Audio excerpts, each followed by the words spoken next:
Yo,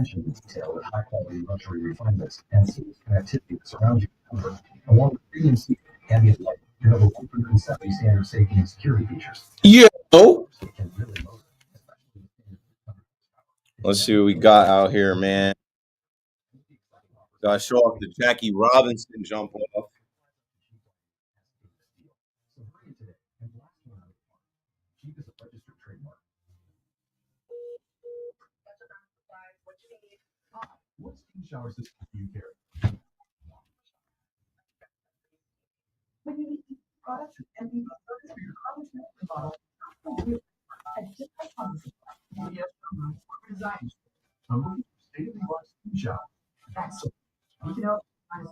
Hey, hey. All right, yo, what we about to get into?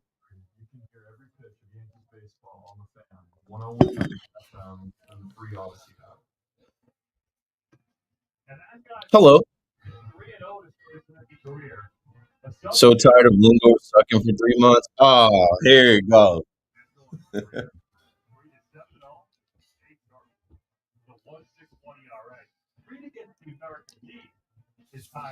Watching the Mets highlights right now.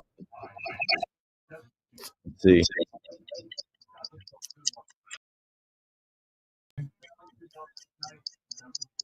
Getting the echo. Are y'all getting the echo? Setting audio speaker, and I'm working on this whole video thing. Sound a lot better. I promise. Let's lose 6-4, 6-3. They didn't end up getting a run there, so I think 6-3. Yeah, 6-3.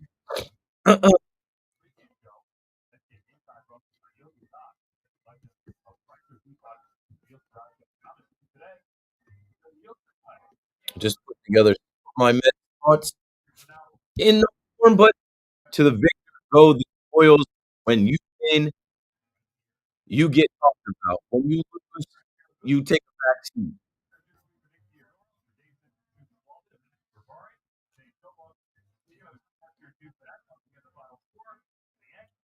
A solo shot. Max Tranick.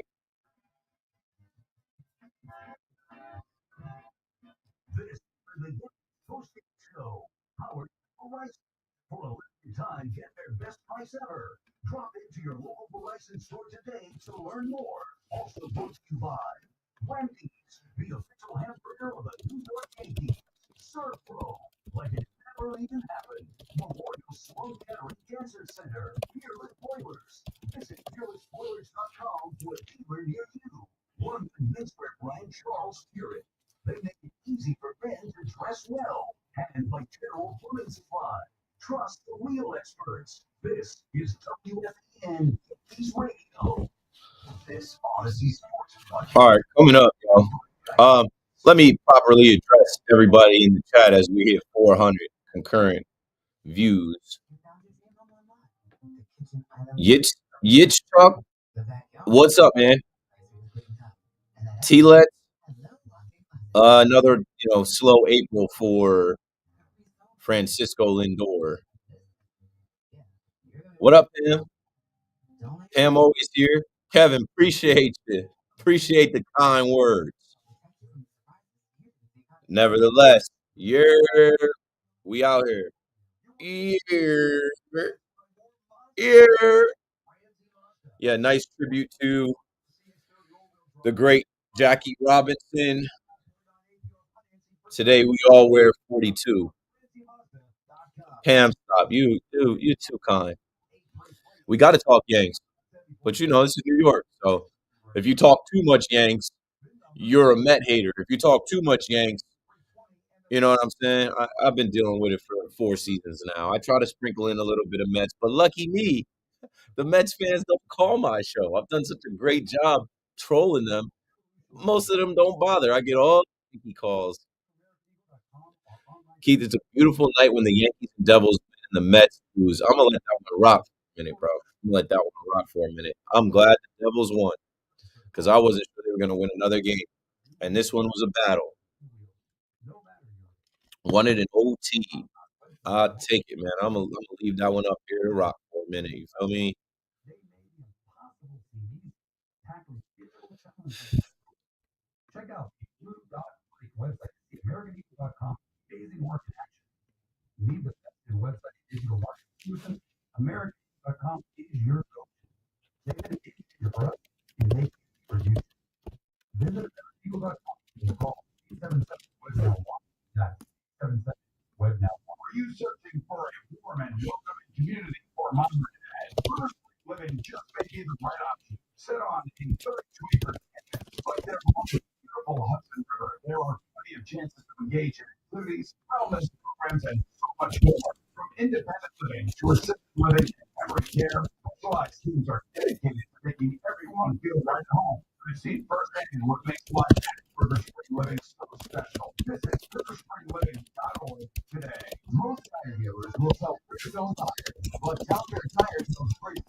Talking to people on Twitter.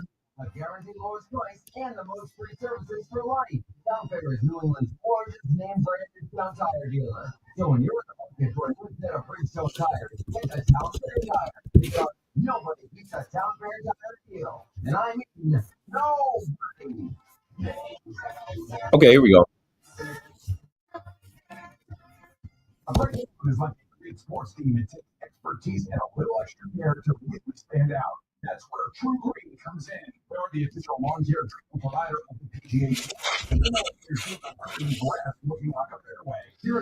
Mets lose 6-3. Francisco Lindor tries to hit a game tying home run in the ninth inning. It does not happen. Not this time.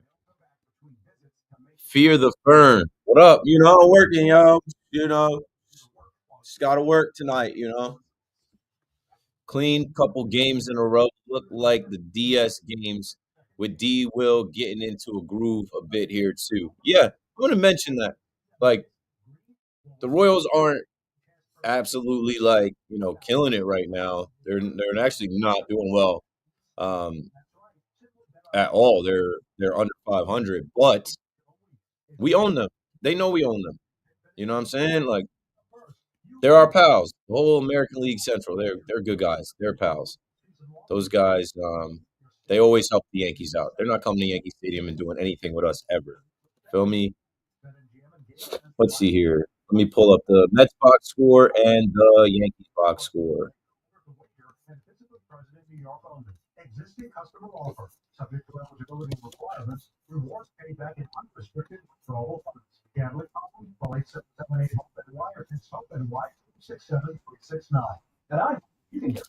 Mets bullpen is not going to be Teflon forever. Max Krennic, 4 hits, 2 runs, gave up that home run. It's tough. That's tough. Juan Soto homered to tie the game. Should have bet him to homer tonight. Wasn't thinking about it honestly. Did I punch any bets? I gotta start punching my bets earlier, bro. I think I bet Judge the homer because Judge is due, but Judge is not swinging for homers right now. I think I bet Volpe the homer because he's also due.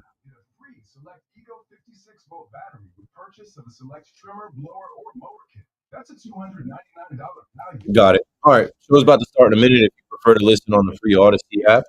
For those in the chat, I'm going to drop that merch link. If you rock with me, there might be a shirt. There might be a hoodie. There might be some. Yeah, I'm ready. Let's see what else they're talking about in the chat. Right there. Going to call tonight to talk about Lindor. Do so. Here's the number. Never thought I see the day where Devin gets a 1-2-3 save as a Yankee. What are you talking about, bro? You're gonna see plenty of those. Ben, what up? Benny B, what's good with you, bro? Let me pull up your notes as I see you in the chat. Haven't glanced at your notes yet, but I will at some point.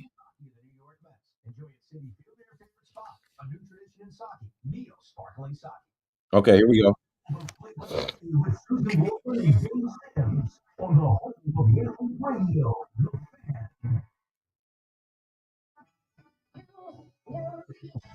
Yeah,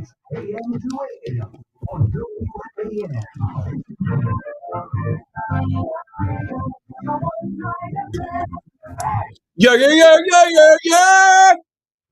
I'm back. The Yankees win. The Yankees win. The game in series. I liked how that one played out. Let's talk all about it. 888-808-1019. Live in the chat, streaming on YouTube, Facebook, Twitch, Twitter, aka X, the Elon Musk machine. Down here at WFAN, just watched the Mets lose. I thought Lindor was going to swing for the fences and tie the game up. He was swinging for the fences. He did not tie the game up. The Mets lose 6-3. And what do I say every night as we have two teams in this city? And don't you love baseball? Don't you love how the two teams in this city have fans that are just so crazy and wild about baseball? They make a nothing story into something to fight about all day. I guess we'll get to that later. I'd rather not. But the Mets set up the rubber match now, and they end up losing 6-3 to the Minnesota Twins, who I always say are the Yankees pals. Those Minnesota nice guys, they're so nice. They always cooperate and help the Yankees. They would never do anything to stop the Yankees.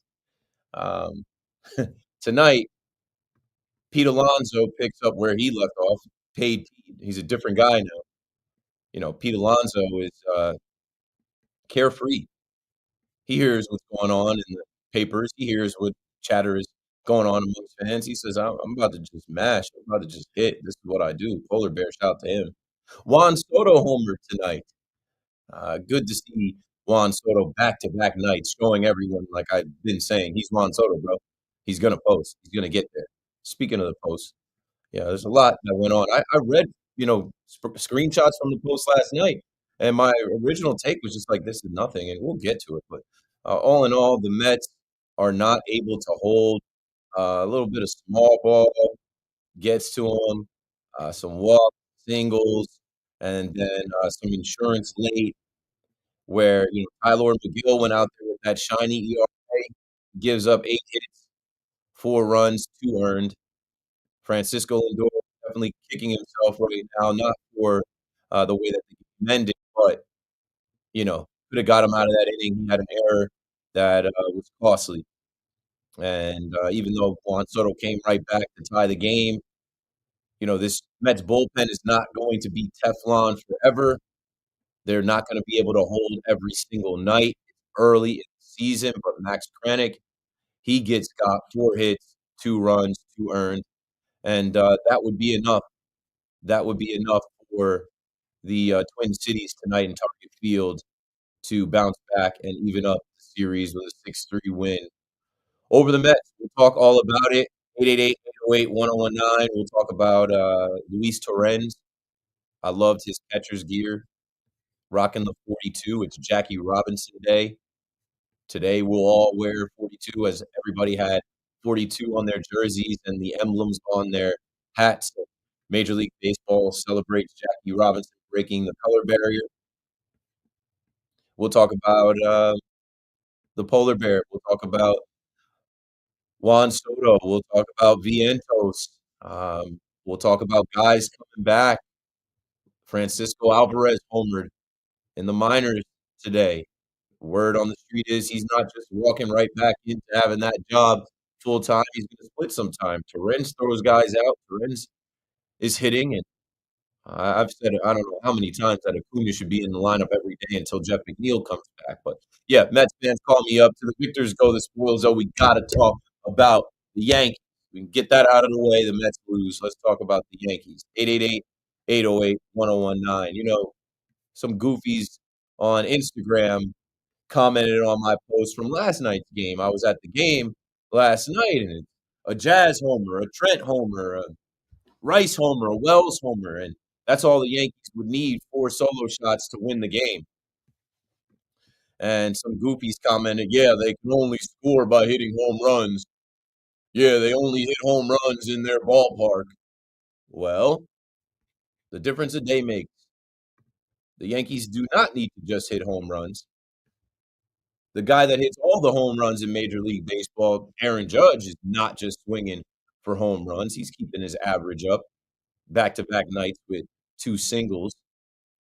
But tonight was about Jason Dominguez, and I wanna start here. Jason Dominguez is a guy that has a ton of hype surrounding him.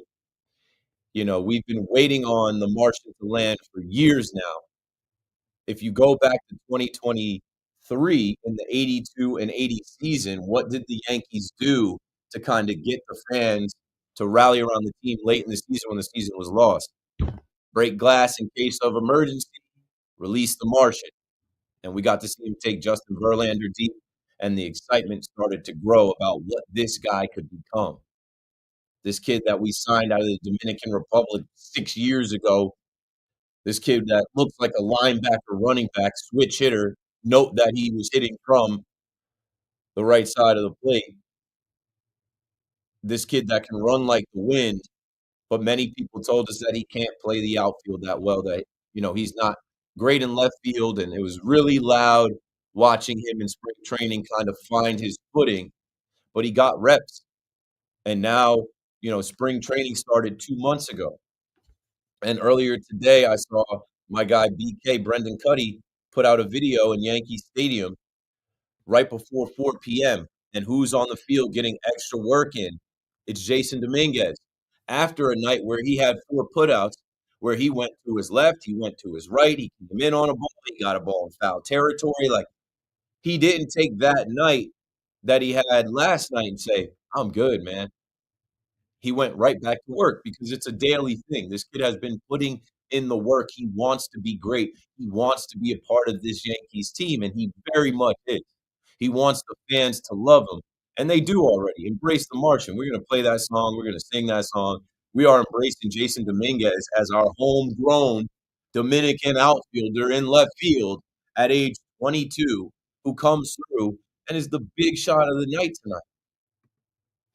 3 hits, and with the bases loaded, has a bases clearing double, and that's all the Yankees would need tonight. Back-to-back nights, they score 4 runs in 2 different ways, and they come back in this game. If you hear me talk about Max Fried, I know every Yankee fan right now loves Max Fried. Every Yankee fan is glad that Max Fried is a Yankee, that the Yankees pivoted away and took that money and actually added an ace, arguably the best pitcher that was available on the market this winter. Boy, is he valuable now. And I talk a lot about vibes when certain guys take the mound, when certain guys are on the bump. He's got the vibes. 46,000 plus in the or 42,000 plus in the house last night, and then 43,000 plus showed up tonight to watch Max Fried go out there and go 6 and 2/3, and he obviously gave up a homer and a couple hits and some runs and, didn't have, his, and he didn't have the night that he wanted to have or the night that he had, the day that he had in Comerica Park against the Tigers, but you know what? When the vibes are right, like when Cole is on the mound, when the team believes, they'll go out there and do what they gotta do to score the runs and give him the run support. He's gotten the most run support out of any Yankee starter. So I see you, Max Fried, and then look how you draw it up. When you got a guy like Max Fried who can go 94 pitches, go 6 and 2/3, almost get you to 7 again. You can just go to Luke Skyweaver and the Airbender, 888-808-1019. I mean, Luke Weaver right now is on one, bro. Like, he's on one where you can't hit him, you can't touch him. He knows what he's doing, he knows what his job is. Leave him there. Devin Williams is starting to get into his flow. Devin Williams is starting to get into the rhythm that he talked about getting into. The weather being a little bit better, no rain, no mist, no freezing temps, and him being out there and not letting runners on, and you see a 1, 2, 3, ninth inning, and a fired up Devin Williams striking out MJ Melendez, who homered earlier in the game off Max Fried. Done. Play Frank. Yankees win. Start spreading the news. Tell everyone. 888-808-1019. Now, I'm gonna say this before I take random calls from Juan Soto, and I know it's gonna happen, and, you know, I it's not, It's not something I wanna spend too much time on because I listened to the shows today. A lot of whining and a lot of crying and a lot of telling people what to think or what to feel. What I said in my open just now is, "Don't you love baseball? Don't you love New York baseball right now?" The fact that both teams are good, right? The Yankees have their 10th win. They're in first place. The Mets have 11 wins. They're in first place. There's this player that exists that the Yankees know last year, and the Mets are starting to get to know now. And man, that name, Juan Soto, rings bells through both franchises. And I don't think he even knew how much power he would have. I don't think he even knew how much he would be talked about making the move across town. It's cinema, it's theater, it's entertainment. But I know some people get really mad about this stuff. Some people get really hurt about these things. And I felt like today, this non-story last night snowballed into something because of the emotion. On one side, you have Yankee fans that can't wait to be like, "Ah, ha, ha, ah, ha, ha." He took the money, he's over there now, and he's still talking about what he had, where he was. He's with you, but he's still thinking about what he did with us. And there are Yankee fans that are weaponizing that and overplaying that and using that to troll, myself included. I had to get involved today once I was on Twitter and I saw everything. Last night I read cuts from the article. I was like, this is nothing. He told the truth. But there are Mets fans that are, feeling some type of way about it. One, because they don't want to hear about it. They don't want to hear about Judge. They don't want to hear about the Yankees, right? This is not the first thing. Andy Martino told us, a couple months ago that, oh, Juan Soto misses the Yankees. And what I had said, I think I was away. I came back. I'm like, where's the audio? There's no audio. It didn't happen. But now you have a whole article written and quotes from Juan Soto, and we'll talk about it more. But what I'm saying is, this is a non-story. What made it a story is the back and forth between Yankee fans and Mets fans. And now the Yankee fan who is rooting for Juan Soto to fail wants another thing to say, "See, I told you so." It's not about family. It's not about the future in Queens. It's not about 6, 7 years from now and championships and all this stuff for, a Latino manager, uh, Latino players, or yeah. He took the most money. He hasn't admitted it yet, but more things that come out and materialize show that, like, this was a move strictly for the bag, which is okay. And if you're a Met fan, you should feel great about that. You have the richest owner in the sport. He won. But there are some Mets fans that had a whole damn parade over the fact that Juan Soto chose the Mets, not realizing that baseball is a sport of failure. It's gonna humble everybody, and it's humbled Juan Soto, but, I like Juan Soto as a player, even though he's not on my team. And if you've heard me speak about Juan Soto, I say he's Juan Soto, bro. He's different. He's gonna post, give it time. And now we have back-to-back nights with this story. This plays into the movie, right? Back-to-back nights, Juan Soto homers. So he's finding it. And he's going to continue to be Juan Soto, but we're gonna continue to go back and forth and watch every game and every at bat and look at every move and take every little nugget that can support our argument on each side, and it's fun to me. We'll talk about it tonight. I'll give you my actual thoughts now that I've had time to process it. I didn't even know that John Heyman weighed in on it on block, so I couldn't see that John Heyman last night, threw some gas on the situation with what, he had to say about Juan Soto and Juan Soto's remarks. But I'm gonna tell you the straight truth, about Juan Soto and his comments, and it doesn't matter, but after tonight, hopefully, we can move past it. 888-808-1019. We're not gonna move past it. It's gonna go on forever. It's gonna go on for 15 years that Juan Soto is a Met, and we'll see what happens in the future, but even when he retires, there will always be this one little year with the Yankees where they went to the World Series. It will last an eternity. I'm telling you, it will. Keith McPherson on the fan. We're going to talk about the Yanks. We're going to talk about the Mets. We're going to talk about Juan Soto. The Devils won, if anybody wants to chime in. I wasn't sure they were going to win another game all year. Woo! Need one. Maybe they can get another one against the Red Wings at home before facing the Hurricanes. Yeah, we'll talk about Shador Sanders and we'll talk about the draft too. I am on till 2. This is KM AM. Dial the number. Join the show. We'll be right back.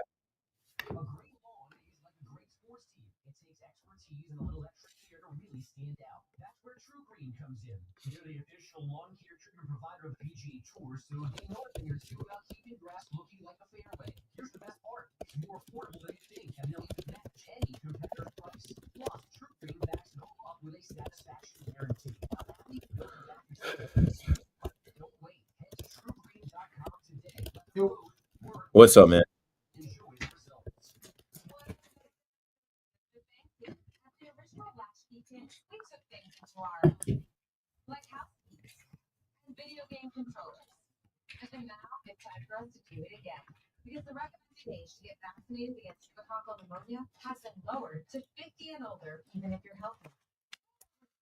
Okay, now I'm back from the radio into the live stream. Let me see where you're at. What do you think about Juan Soto's comments? I was on last night. I read them, and I'm like, this is nothing. I didn't think that this story was going to turn into what it turned into, but I will now give you my like full thoughts after I've heard everybody else like run with it and turn it into something like this is what I'm going to say. And this is from me watching Juan Soto. Juan Soto is a robot. He's not programmed to answer questions and deceive. He's not wired to hear that question and deflect. You know what I'm saying? He answered it truthfully like the baseball robot he is. Like he the same way last year he hits home runs, I think, in a guaranteed rate field. And they ask him about the feat of homering in all 30 ballparks. He didn't have the presence of mind to not mention free agency. This is in August. He talks about, yeah, this is going to be really good, going into free agency. Juan, that doesn't matter in free agency. Nobody's using that as like oh, well, we got to sign this guy because he homered in all 30 ballparks. I'll talk about it. I'm going to say the same thing on air.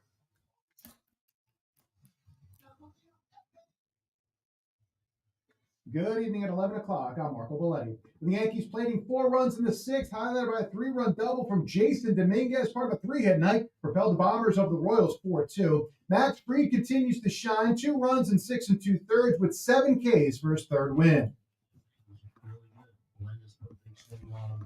Really good swing on him. Looked like probably a center cut either. And then Garcia puts it in play, for the little dribbler, and then Witt got him for the double where it popped up, but in and around it.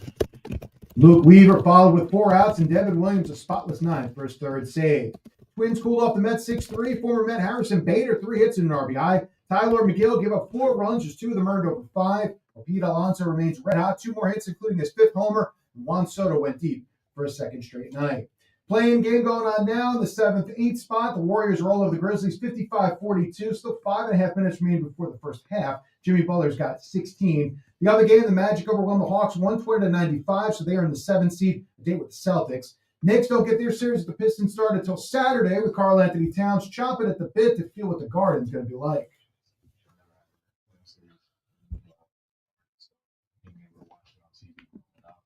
To see the crowd, just let alone on a regular season game. The Devils outlast the Bruins 5-4 in overtime, and the Capitals down the Islanders 3-1. 51 degrees, cloudy skies, Central Park, and that's happening. I'm Marco Belletti.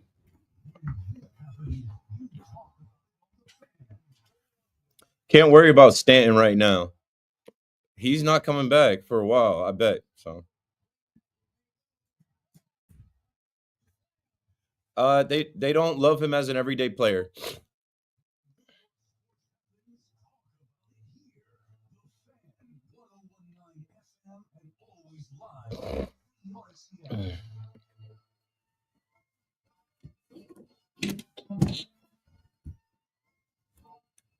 You already know. Keith McPherson Show. It's nighttime. The games are over. Let's talk about them. Hey, last night I said, I don't know the math on this, but winning the first game of the series increases your odds to take the series. And I guess the Yankees felt that. They take the series. And they come back to take the series against a Royals team that's struggling a little bit. They're under 500. They flashed a stat about how they're not really hitting the ball out of the park. And they've got quote unquote one of the best players in the game, the runner up to Judge in the AL MVP, but they're the Royals. It's an American League Central team. As I talk about the Twins, the Guardians, like the Yankees aren't going to fear these guys. So, man, as much talk has been around the struggles of Carlos Rodon, this Yankees rotation, um, Jazz Chisholm slump, um, I don't know, whatever you want to come up with. People are ready to quit on Jason Dominguez. People are questioning a lot of random different things. Even Volpe and Wells right now, right? They're not as hot as they were coming out of the gate. So what? This is a team with a bunch of hitters. This is a team with enough pitchers, and this is a team with a manager that knows his club. They're gonna find ways to win. 888-808-1019. Michael is in New Fairfield, first up on the Fan. Steve, how you doing? Good. How are you, Mike? Oh, I'm good, thank you. Yeah, I mean, this was a good win today. A very fulfilling win. I mean, and Williams, of course. I mean, I think I was saying hoping he got better, and he did. He got a 1-2-3 scoreless, and the offense came through. Jason Dominguez 3 for 3, got the big hit. So yeah, it's pretty good today. Yeah, I'll take it. It's not the Bronx Bombers hitting home runs to win. Um, the Royals want to walk the ballpark. It's fine by me. If they want to give it up that way, fine by me. You take it how it comes. I'm just really pumped about having Max Fried, having the bullpen that we have. Like if you can draw it up, Max Fried for 6, almost 7, go to Weaver who can go more than an inning, and then Devin Williams getting into his rhythm. Great. There was so many times that we talked about in the offseason, the philosophy change with this Yankees team, and they're going to have to win some games 4-2 with their pitching. And you got that tonight. So I'll take it. Thanks for the call, Michael. 888-808. You know the number to dial. John is in Jersey on the Fan. Go for it, John. Hey kids, good evening. What's going on, man? First, I just want to thank you. You met me and my sons in the playoff game last year. Were really nice to my kids. I appreciate it. We're on our way home from the stadium tonight. The vibe in the stadium was awesome as always. But I wanted to talk about, well, for a second, on the Juan Soto thing that you mentioned, man. Listen, Juan Soto's going to do his thing. He's one of the great hitters in baseball. I don't talk about it too much because he's not wearing our jersey anymore. But as far as Dominguez goes, you know, me and my family, we watched him come up through the minors and we see the work he puts in. We couldn't be happier for the kid, right? You know, I remember back in 95, 96, people talking about Jeter coming up and not being patient enough with him, saying they didn't know if he was going to pan out. And you hear some of the same rumblings being spoken about with especially Anthony Volpe, but also with Jason Dominguez. And I don't think people realize that never swung the bat before how hard it is to step into Major League Baseball and have efficient at bats against some of the best pitchers, matter of fact, in the world. It is hard, especially in a place like Yankee Stadium, right? So couldn't be happier for Dominguez. That was a great at bat that we witnessed in person with him driving in 3 RBIs with a double there. I believe it was in the 6th. And I'm excited. I think the future is bright for him, for us, the team, and for Volpe as well, man. That's really all I wanted to touch on was just the one thing that Yankees fans hate the most is the word patience, but I feel like sometimes we just got to give these kids a little time. Great call, John. Hope to see you and your kids at the stadium again, and I'm glad you guys got it in tonight. It seemed like a good vibe. I would have been there. I just, I got to alternate. Daddy's got to, tuck, his son in one night and not be there for bedtime the next night. It's a little balance, as you know, John, having, 2 boys. So, when you talk about Dominguez and Volpe and the patience isn't just with us as fans watching them play. The patience was all those years of not trading them and hearing about them and watching them develop and watching them come up and knowing that this future would be now in this championship window. And I think the Yankees have a good mix of veterans and young talent. It's great. It's great. Paul Goldschmidt is 37 years old. Paul Goldschmidt's got 8 multi-hit games. He's a quiet leader, but he leads by example. He's been a great addition on this team already. So much more production at first base than we had in the last few years. Garrett Cole isn't here right now. Stanton isn't here right now, but those guys are veterans. I mean, Judge is a veteran. Max Fried is a veteran. Carlos Carrasco is a veteran. And who else am I missing? DJ, guys that are, over 30, 32 years old that have been in the league for a while now. But then you do mix in, here comes Clark Schmidt. He's still young. Will Warren. They're saying Luis Heel will be back in June. Young guys in the rotation that are homegrown. Then you look at guys like Volpe and Wells and Oswaldo Cabrera and Peraza, and a lot of people in the chat and a lot of people online are asking me, Keith, why isn't Cabrera the everyday guy? They play matchups, and you know what? They don't play favorites. Waldo will get his opportunities, but so will Oswald Peraza. And what I said to people was like, yo, there was a narrative that Peraza was done. He had no more options. He was going to be cut or traded. Many people in the Yankee universe predicted that. The Yankees kept him. Where's Pablo Reyes? And I'm good. I'm not really asking, but obviously he was getting the first cracks at it as a 31-year-old veteran in the league who played well in spring training. It's not spring training anymore. Ben Rice, as I talk about spring training every night, Ben Rice having a good spring and it turning into a good regular season so far. What young guy did I not mention yet? Like, the Yankees have young guys. When you mix them in with Cody Bellinger and Trent Grisham, there's a good mix of veterans and youth, and the young guys bring a young energy and just happiness to the game that I think the older guys can look at and appreciate. And then the old guys bring a professionalism and a calmness and a way about going about your business that the young guys can learn from. That is a positive mix. And then Boone is the guy that stirs the drink. I know you guys don't all necessarily love Boone's moves or whatever, but tonight when Dominguez does go single, and then bases clearing double, a part of me did want him to go to left field and have the fans whoop it up for him and, put the finger up for the Martian and him to get that love and adulation because he deserves it because he's been putting in the work. But what I didn't know, Brian Hoke reported that Jason Dominguez lost his contacts, maybe, I guess, when the bat wrapped around his head and knocked off his helmet. So Dominguez came out of the game because he lost his contact lenses. But you know what? Man, props to Boone. They've been doing that anyway, the defensive replacement. Ball will find you. What happens that next inning? That ball is laced to center field, and who's there to run it down? Probably the best guy on the team to go run down fly balls in center field, Trent Grisham. Not saying Cody Bellinger wouldn't have made the play, but Trent Grisham makes the plays look easy. So Boone looks like a genius, and at the time, we don't know that Dominguez lost contacts. Dominguez is clapping it up. Yes, good. I don't know. I like the vibe of the game tonight, the way that this series has gone without the rain, without the mist. Be patient with our young guys. If Volpe didn't show you enough in the postseason, I don't know. Be patient. He's got the glove. The bat is going to be there, whether it was a torpedo bat early in the season with his swings. I saw someone say, oh, he's been slumping since you guys wanted to call him the Volpedo. Whatever, it's baseball. Have some patience. It's early in the season. The Yankees are better than people want to give them credit for, and they're not whole. This is not their final form. There's help on the way, and they're going to punch it at some point as we get closer to the trade deadline to add to this team. 888-808-1019. Charles is in Allenhurst, New Jersey. I used to kick it there. I used to live on 409 Page.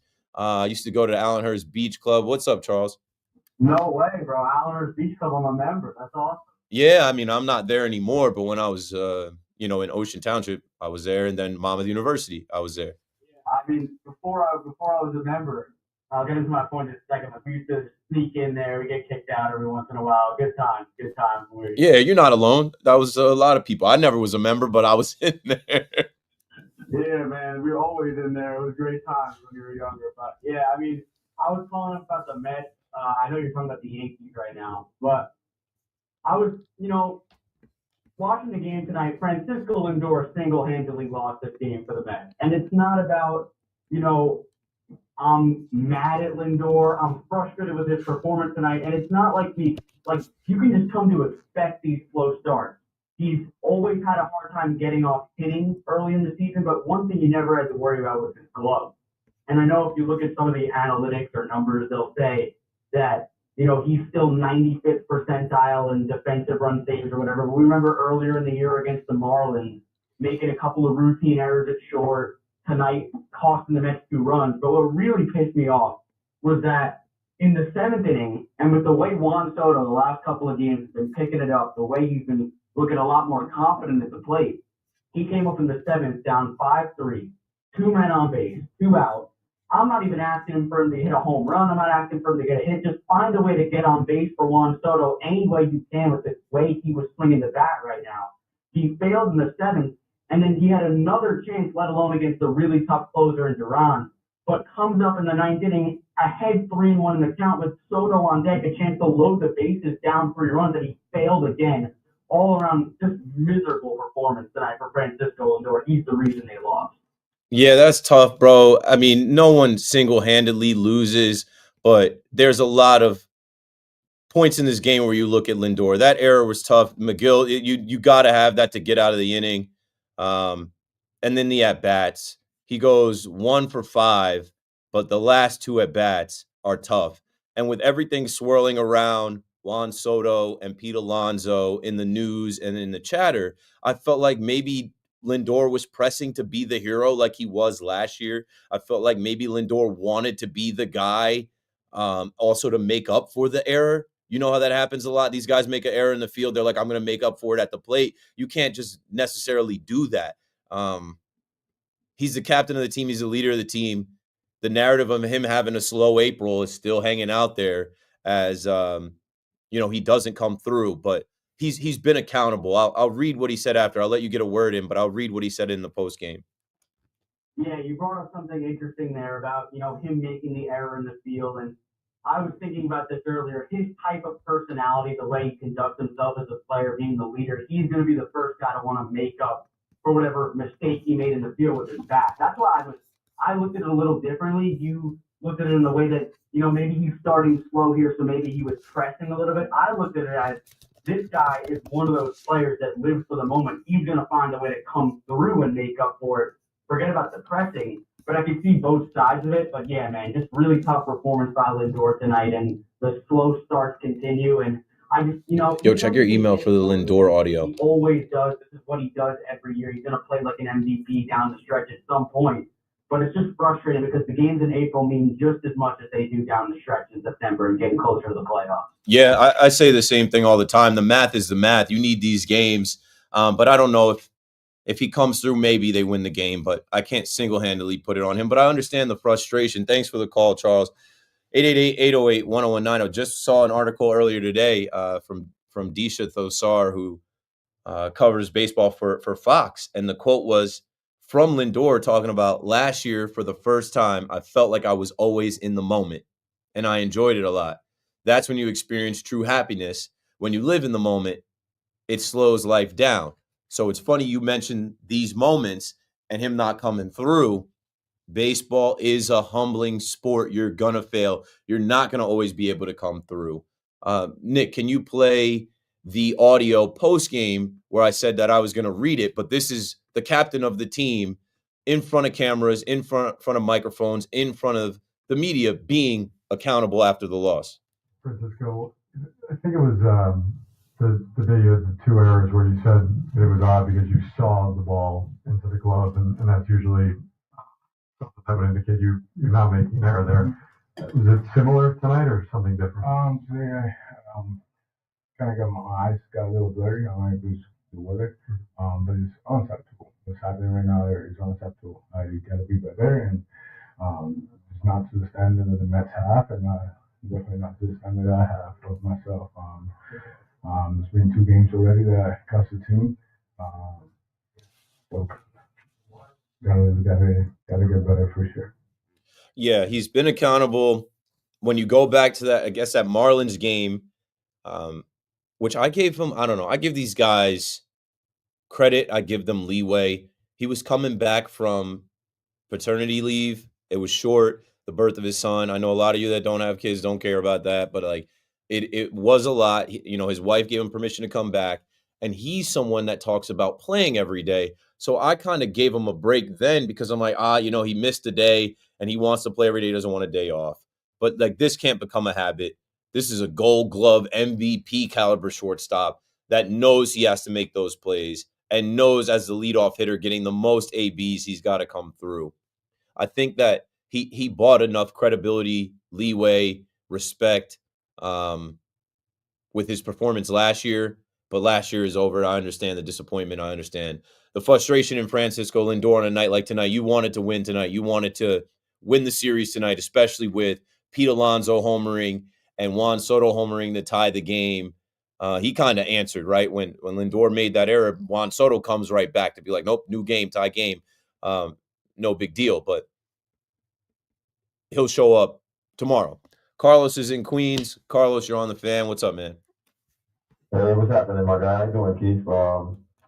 Listen, I enjoy the back and forth that's going on early, but you be getting really excited when the Mets, any type of solo comment, you was like the number one cheerleader for us. Like there's things that I know coming from you that I don't even know coming from the team. There, it's like you the press releaser, man. How I feel. What are you saying? Give me an example. What did I say that you're holding on to? Is it a Twitter thing or is it a radio thing? Well, it's more radio, like like just your updates and stuff coming. I'm like, oh man, I didn't even know Soto said that. Like you were like a official announcement of the team, so like it's my job. Because listen, it's my job. There are people listening that need this information. Listen, I'm telling you, I'm grateful, man. Like listen, okay. I'll be hearing about it. So listen, I'm a lone ranger. I don't have a co-host. I got a different producer every night. I spend the whole day looking at Twitter, looking at Instagram, putting things in my notes to bring to the table. And we're in the information business. I try to get as much information as I can and relay it to you guys. And I think it helps us have a better understanding as we go through these conversations. Obviously, I'm a Yankee fan, and I'm clearly on one side of it. But as we talk about the games, I try to be fair. But then when we talk about narratives and things that don't necessarily have to do with the gameplay, I mean, it's clear where I lean.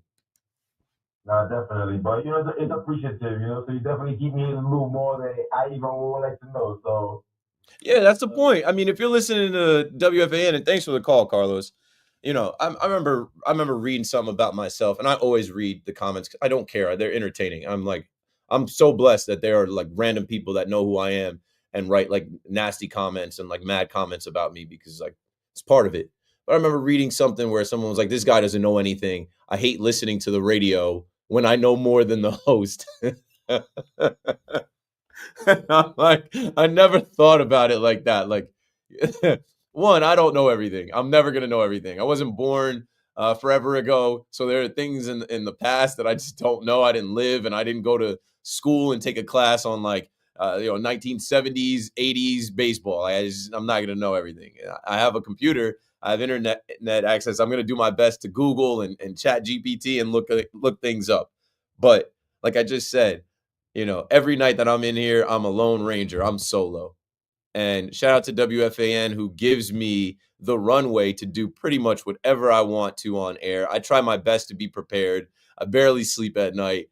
Nobody wants to hear my sob story about taking care of my kid and trying to do all these other things during the day. But what I'm saying is, like Carlos just said, you give me more information sometimes than I need. Yeah, we're in the information business.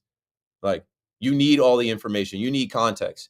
When I came in here just now, shout out to my boy Gabe. I didn't realize that Dominguez lost his contacts because I was driving in. I wasn't on Twitter. Like, you need the context. You need that information that, hey, not only did they take Dominguez out for a defensive replacement and kind of steal the moment from the kid getting the love of the fans, they had to do that. His contacts came out when his helmet came off. Like, somebody listening may not have known that. I don't know if that was relayed on the broadcast.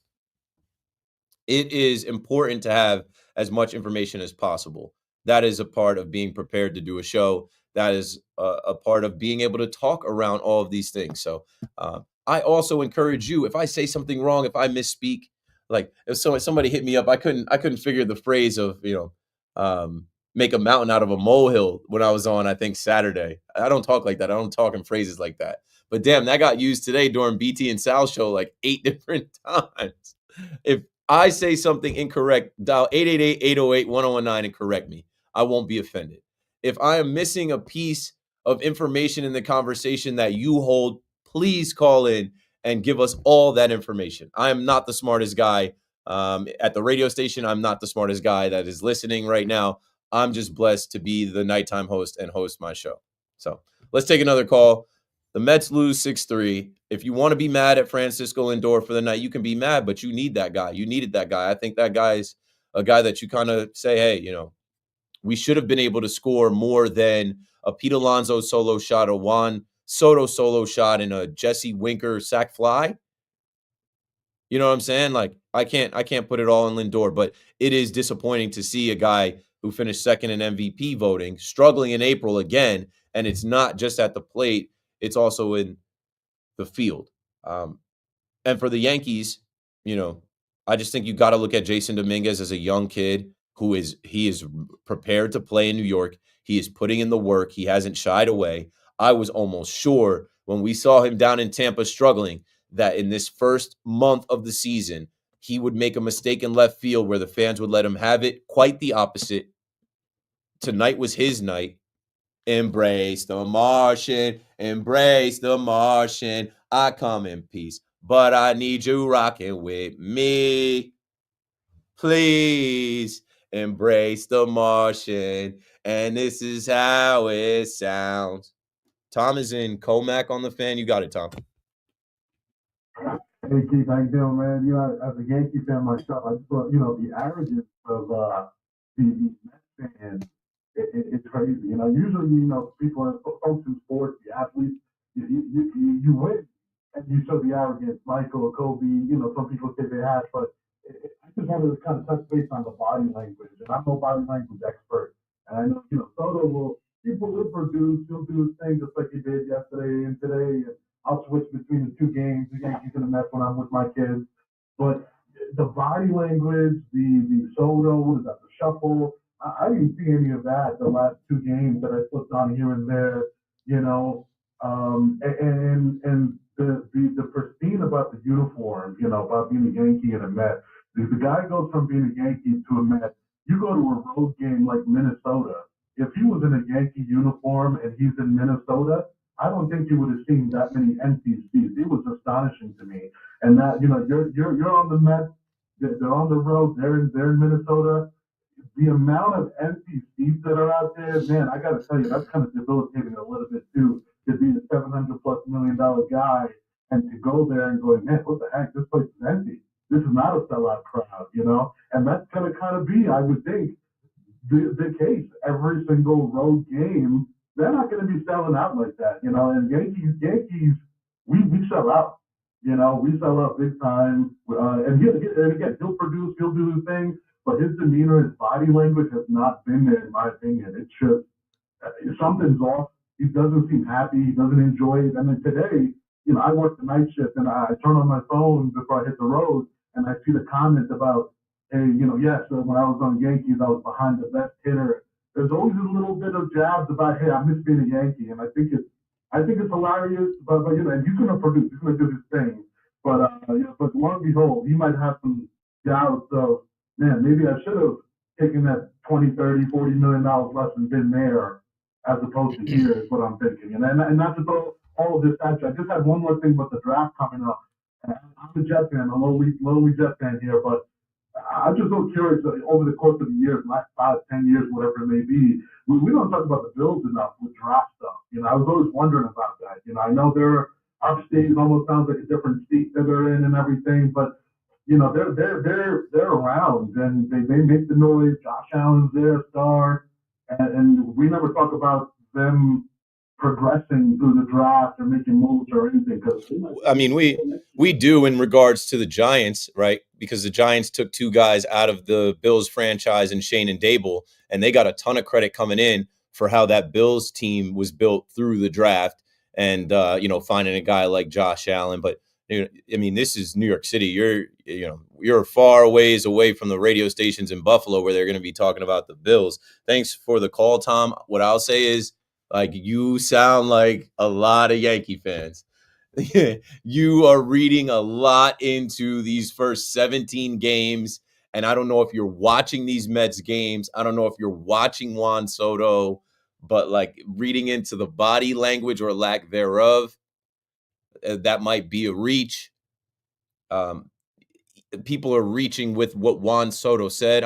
I'm gonna do it now. We're gonna take a break, and then when I come back, I will give you my straight up thoughts about this. Now that I've had almost 24 hours to read everything and hear everybody's reaction and process it, I'll give you my straight up take on Juan Soto, and it's not going to be a Yankee homer take. It's going to be a Yankee fan that watched this guy, who met this guy last year, who literally was at the stadium watching him come out of the dugout, skip over the white line, and go out into right field. And like I watched him very closely.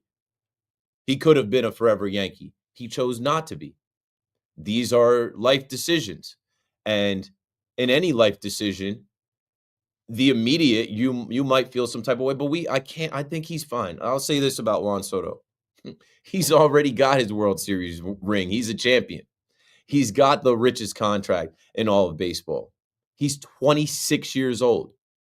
He's got so much time to continue to be the generational Juan Soto. Like, if we want to read into this as Yankee fans, if we want to grab and reach things right now to say that he's not happy as a Met, I just don't think it's there. They're in first place. They're winning. I think he's got a standard for himself, a bar for himself that he's not at right now. So he might be a little bit disappointed in himself. We'll talk about it. 888-808-1019. I've got a full response and take to this whole Juan Soto thing. And I didn't have it last night when I was reading the screenshots that people were sending me from the New York Post. I'm like, this is nothing. And I'll tell you, how it evolved in my mind from nothing to where I am now. But I still just I don't know. I was actually laughing so much today with just what Juan Soto is for us as New York baseball fans. It is hilarious. It is entertaining. It is a gift to both sides. I think everything happens for a reason. I always tell you the universe never unconnects. This was all meant to be. I wish I saw it coming 2 years ago. I wish I was able to predict what this was, and none of us can predict what it actually will be, but it is going to be something that just sparks this rivalry and gives it an added level and some more juice that it has not had in the past years. Keith McPherson on the Fan. You know the number to dial. Let's take a break. When I come back, I'll give you my straight up Juan Soto take. Hit it, Nick.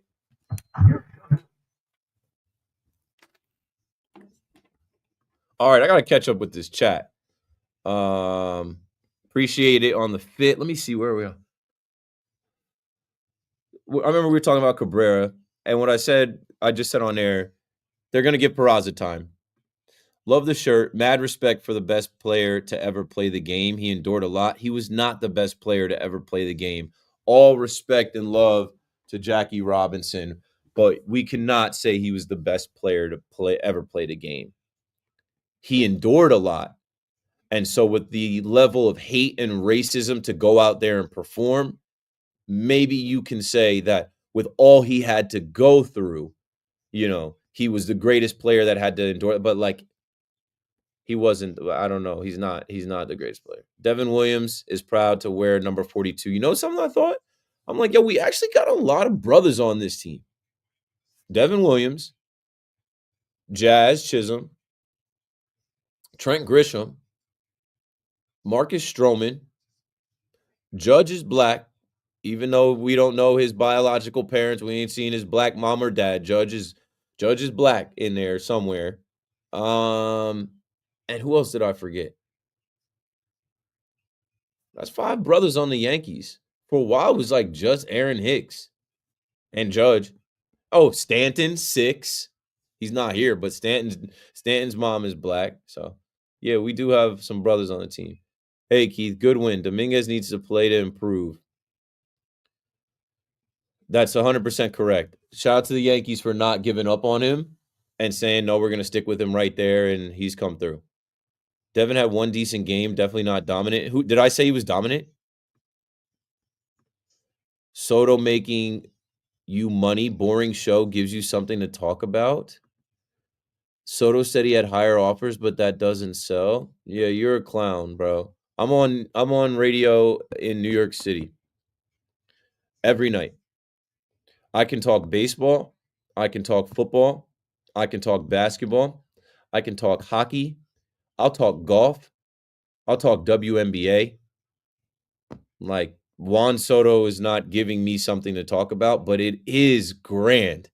It just for the baseball fans in New York, it is a gift. We shouldn't forget Devin almost gave up a homer to. Yeah, we can forget. We can definitely forget almost homers. I've forgotten a ton of almost homers. Didn't happen. Levi, what's good, bro?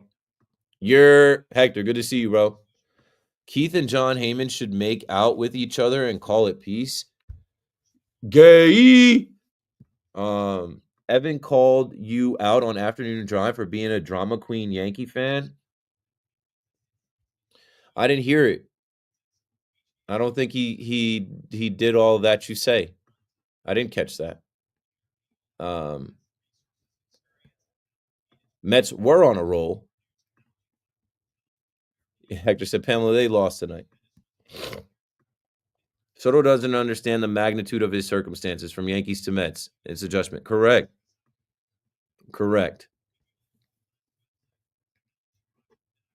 He will figure it out. He doesn't have Scott Boras to coach him every time he's in front of a mic.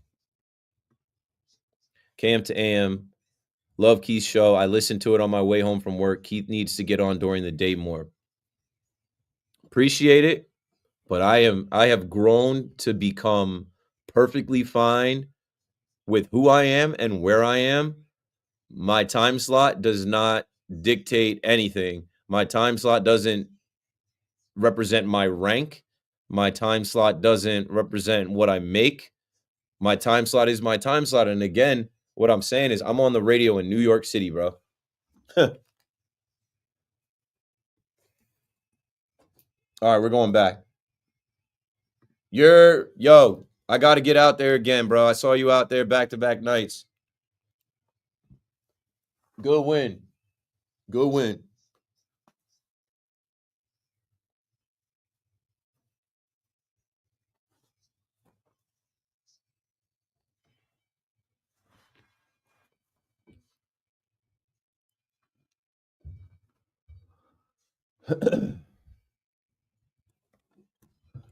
Yes, sir.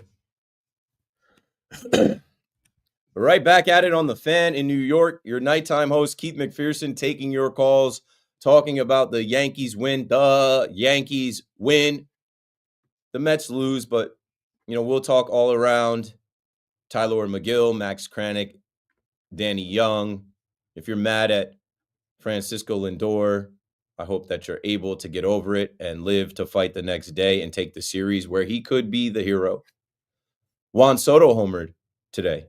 That's back-to-back days with a homer for the generational Juan Soto. And if you listened to me last night when I was on, I was reading some cuts from the Mike Puma article in the Post that, man, shout out to Mike Puma. Well done. Got a ton of attention, a ton of conversation. And as a Yankee fan that is not looking at this Juan Soto situation and saying, see, he wants to be with us. See, he misses Judge. He should have never. I looked at it last night as, this guy just told the truth. Juan Soto is a cyborg. He's literally like a robot. And I say that because he is so stone cold, right? He's stone cold in the batter's box. He went to the World Series with the New York Yankees, and when the Yankees lost in the fashion that they lost, and the team is sobbing and crying in the clubhouse, no tears from Juan Soto. Nope. Turned his hat to the back, and it was Boris Corp time. I'm a free agent. I thought we were about to get swept. I was ready to go into free agency game 4. We got to a game 5. I'm prepared. I've been on the phone with Scott Boras. I've been talking to Scott Boras. I'm ready. I know exactly what to say. Well, Scott Boras is not with him every day. Scott Boras was not there to pull him to the side when Mike Puma asked these questions.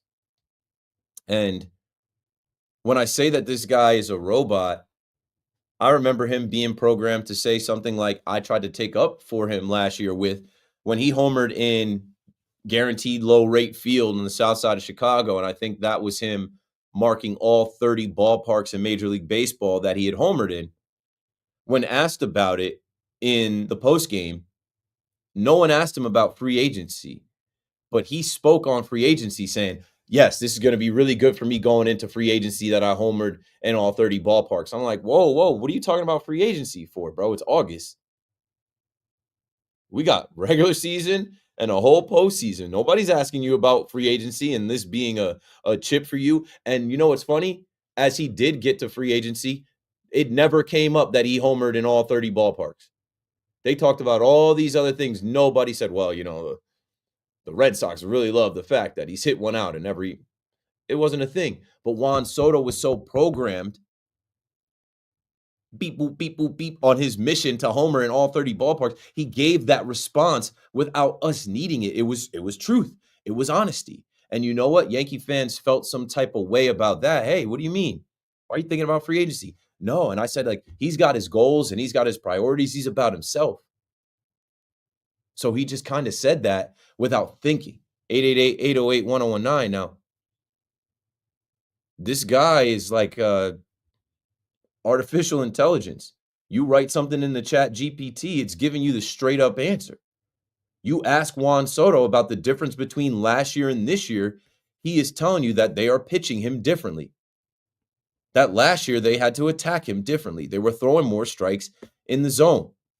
I was watching MLB Network today, and they said, and shout out to people at MLB Network, they're fantastic. They said, okay, well, let's look up the Juan Soto season comparison.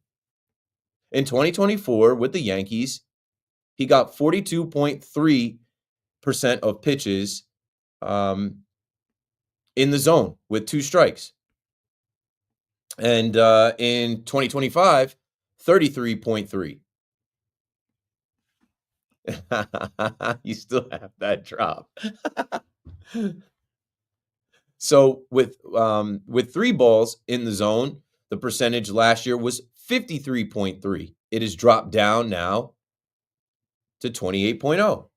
Breaking ball percentage with 3 balls last year was 23.5. Now it's 40.0. So there were some numbers there to back up what he's saying. And this is Juan Soto. He's a baseball guy.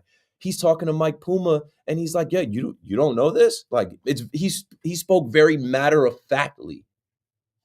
You know what I'm saying? Like, you guys are baseball fans. You guys watched last year, no?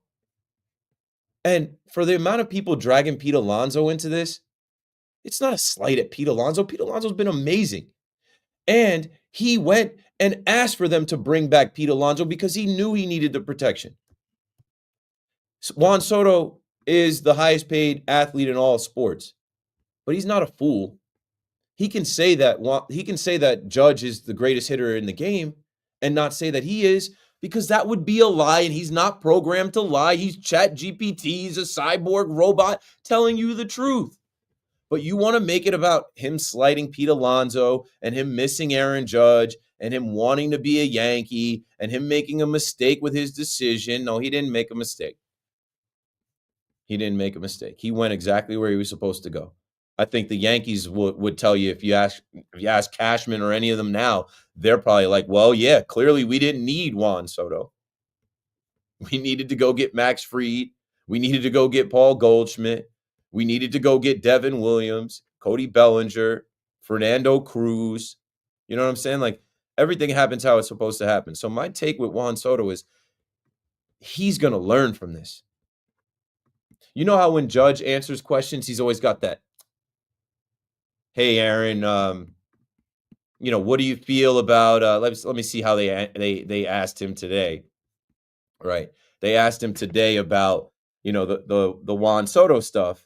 And I didn't hear the audio. And shout out to Daniel McCartan, who's from WFAN and was, in the clubhouse, I guess, and asked the question, and she got some credit, but I'm making sure I add some credit to her name for being there and bringing that to the table.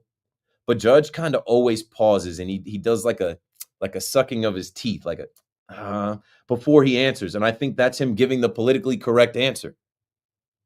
Right? That's Judge saying, I'm not really going to go back and forth with this. He's got probably one of the best hitters in the game behind him right now in what Alonso is doing, it's been fun to watch. He's hitting close to 400. He's driving the ball over. Like, that's Judge immediately deflecting. Juan Soto doesn't have the ability to deflect yet. At least he didn't here, and he has in other times. You know what I'm saying? Like, he's not programmed with the ability to deceive. He's just not. He's Johnny Five. He's you know what I'm saying? Like, he is a baseball player, a baseball machine, and in the moment, I don't think he was aware of, and I still don't think he's aware of, when I talk about how he's this piece between the rivalry, how entertaining it is. I don't think he views himself like that at all. I don't think he thought that there was a cosmic shift going from the Yankees to the Mets. He looked at it as it's another team in town, and they offered me a suite, a security detail, a clothing allowance for my mom, premium tickets to the Clover Club, a larger signing bonus, opt-outs where they'll increase the AAV. Like, it's a better deal. I don't think he was thinking about Mets fans' feelings at all. He wasn't thinking about his teammates' feelings, any of the pitching staff when they asked him about Sandy Alcantara. Yeah, man, that would be a great move. Like, we should do that. We should go get him. I think we'd really see, what kind of pitcher he is if he joins this team. So I like, that's where I'm at with it. And I like I said, I didn't see that, John Heyman came out and said, like, now's not the time for this, Juan. I still can't see because I'm blocked. But I guess, like, the quote was, at these prices, shouldn't Juan Soto think, I'm reading this from New York Post Sports on Instagram. I can't see, but there was a post where they said, at these prices, shouldn't Juan Soto think he's the best hitter in the game? No, that's not true. Look at his numbers. Or at the very least, not publicly suggest he misses having the best hitter in the game hit behind him, as he told Mike Puma on Monday. No, he does. Like, why would he lie? Why would he lie? He's going to learn to lie now. He's going to learn now to pause and take that little before he answers questions. This is the New York media. This is the New York fan base. You have crossed over from Yankees to Mets. You have to be Mr. Met now. I heard people talk about Steve Cohen calling him to be like, hey, not gonna. What the hell? If Steve Cohen please. Anyway, there's my long-winded take on Juan Soto. The guy's a 26-year-old baseball hitting robot that loves baseball and talks baseball. And if he's talking to a reporter about the difference between last year and this year, right? I mean, he could say, well, we don't have a roll call. That's not baseball related. He could say, well, these jerseys that they have us wear, there's no buttons down them. That's not baseball related. He's talking about the baseball stuff that is different in the batter's box. No? Yes. Steve is in New Hyde Park. Steve, you're on the fan.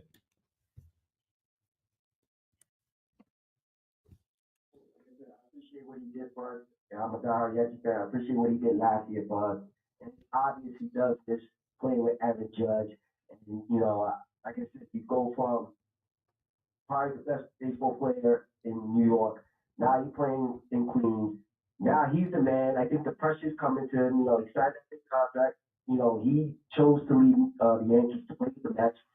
And like I said, my thing is, like I recall Al Centron, and like I said, my way, let the Yankees and the Mets play the next 10 years in the World Series, and we'll take it. And I'll be happy if the Yankees win the next 10 World Series against that. Yeah, it's not going to happen. But yeah, I understand the sentiment. Thanks for the call, Steve. Everybody is different. That's another thing. You can't tell everybody how to feel. There were some Yankee fans that had never watched Juan Soto. And I remember him homering in his first spring training game and people being surprised. He did it again with the Mets.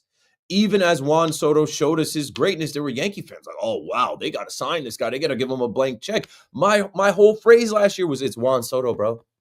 It's Juan Soto, bro. And now, back-to-back nights, he homers. He's going to be Juan Soto, bro. They are in Minnesota, and that's another thing. I forget who the caller was. Was it Tom that was talking about, how Yankee fans travel? Mets fans travel too. It's the same New Yorkers with the same money and love and passion for the team. Like, they were in Milwaukee. You know what? The Mets fans were in Atlanta for those 2 games, and then they were right there in Milwaukee. They're at Yankee Stadium anytime the Subway Series happened. Like, we can't lean into that. But what I will say is there are more Yankee fans that probably live right there in Minnesota than there are Mets fans. But who's coming out to a 48-degree game in Minnesota last night when it's raining? There was 10,000 people there. And they didn't draw that much better tonight, 12,000, 12,005. I don't think that affects Juan Soto. I think Juan Soto is going to perform whether there's one person watching or 1 million. Like, it's that those aren't baseball things. When you look at the baseball things, Juan Soto talked about working his walks, not trying to hit a home run all the time. He talked about the approach and how and not changing his approach and not expanding the strike zone. And I think it's perfectly fine for him to give credit to the best hitter in the game, Aaron Judge. He would never say a word about Aaron Judge's struggles in October. I guarantee you he wouldn't. He knows the effect of having Aaron Judge in the lineup hitting behind him and how pitchers had to attack him. It's not a slight at Pete Alonso either. But we have made it into all of these things. And I guess it's good for conversation. David is in West Point next on the Fan. You got it. Hey, Keith, how are you? I'm good. Thanks for calling. Hey, so before I even get into the topic, I just want to say thank you. Listen, I'm not a New York sports fan at all. I'm a Pittsburgh Pirates, Steelers, and Penguin fan. But I still listen to this station because of you. I think you're the most calming and rational voice in New York sports radio. So thank you for that. Thank you. That's a compliment that I haven't heard that often, but that's high praise, and I appreciate it. And I also think it gives me an interesting sort of perspective on this as not a Yankee or a Mets fan. Listen, this Juan Soto thing, I just can't think. I can't imagine how far this has gone about such a simplistic conversation that this guy is having with a reporter. I mean, I think they were so caught up with the money that this guy makes, and we forget that he's a 25-year-old kid who gave an honest answer to a very reasonable question, right? You and I, and I think most of the people who listen to this station have been, had a job where we've left that job for something we thought would be better for our family or for us or for whatever reason it may be. Yes. And at the end of the day, we did it because we think it was the best thing for our family or for us personally. Like him making these comments is him being a human being and giving a very reasonable response. And I think that any other part of the country, besides for New York, this would be a 2-minute conversation that no one would ever talk about. It was for me last night. I moved on from it pretty quickly. I was talking about the draft and Shador Sanders. I didn't know it was going to turn into what it turned into today. And I agree with that. But listen, all I've heard all day on this station, I mean, literally all day, the guy gave an honest answer to a simple question. I feel like Juan Soto is a amazing baseball player who just thinks about baseball, and he, maybe it wasn't the right answer for New York sports media, but it was an honest answer, and we need more of that in New York. I mean, I've lived here. They can't handle the truth, David. You can't tell these people the truth. Thanks for the call and the compliments. I'll go back to what was said. And you know what we can't leave out too? And I feel like this is something that had to happen. Juan Soto's not struggling. Back-to-back nights he homered. But there was a little bit of struggle where fans are ready for that ROI and they're not getting it. And so when you've seen him be great, when you've seen him be Juan Soto and he's not being that for you and you paid him all this money, or like your owner did, but you feel like you paid him all this money, it's like, hey, you feel like you're coming up short. So, the question's asked because people want to get to the bottom of this. Why are you slumping? Why are you not prolific? Why are you not what we saw of you last year when you finished third in the MVP? No matter what happens this year, the Mets could win the World Series. If Juan Soto's numbers are not comparable or, better than last year, there's going to be a Yankee fan narrative and a baseball narrative that, Aaron Judge, this is what happens when you're not hitting in front of Aaron Judge. He struggled without Aaron Judge. So when he was asked about it, he said it's definitely different. I had the best hitter in baseball hitting behind me. I was getting more attacked and more pitches in the strike zone, less intentional walks, and things like that. I was pitched differently last year. All truth. All truth. And like I said, he in that moment is not thinking, wow, this is going to get written in the New York Post. This is going to be screenshot 1,000 times, 100,000 times. This is going to be talked about on WFAN. This is going to be talked about on social media, and people are going to turn this into, I miss Aaron Judge. He didn't miss Aaron Judge. Judge couldn't get on the phone with him. Right? But it's like, it's so matter of fact, it's funny. Like, I had the best hitter in baseball hitting behind me. Duh. Like, just stop right there. No slight to Pete Alonso, who is one of the best hitters in the world, too. You know who Aaron Judge is, right? You watch baseball. He said, I would say I'm getting a decent amount of strikes, but there's some specific situations where pitchers don't attack. Yeah. Yeah, we saw you get intentionally walked, and then Pete Alonso come up and do the damage almost as if they had no idea who Pete Alonso was. He said, I feel like I'm trying to be the same, right? He's taking his same approach. I feel like I'm trying to be the same, do damage when I can. And whenever they want to attack me, I take my chances. When they don't, I just take my walk. Like, these are such plain statements. I don't know how it turned into this. When I was reading them last night, I guess I wasn't reading between the lines. It's like, oh, this is going to inflame the Subway Series rivalry. Because this is what the Yankee fan needs to be like, haha, for $760 million, you could still be hitting in front of the best hitter in baseball. And the Met fan is going to be like, enough already about last year. You chose to join us. You're hitting in front of Pete Alonso, whose numbers are much better in April than Aaron Judge's numbers were last April. What are you talking about? We don't want to hear that. Be a politician. Deflect. Don't say anything about your past employer, your past team. Don't you know they're our rival? Don't you know that we're in a constant battle of big brother, little brother, trying to overtake them? You can't give them that, Juan. We gave you $765 million in all of the incentives. And, the last caller made a great point, and I'll use myself as an example. It is so, if we can just like shrink it down to ourselves, which obviously we don't make millions, we're not ball players, but the example of going from a job to job, I had a great job in like 2017, 2018, where I had dreams of staying with the company and owning shares of the company and leading the company and having younger people work under me. But another company came in and offered me just a little more money, like $10,000 a year more, which back then, younger me, I'm like, $10,000.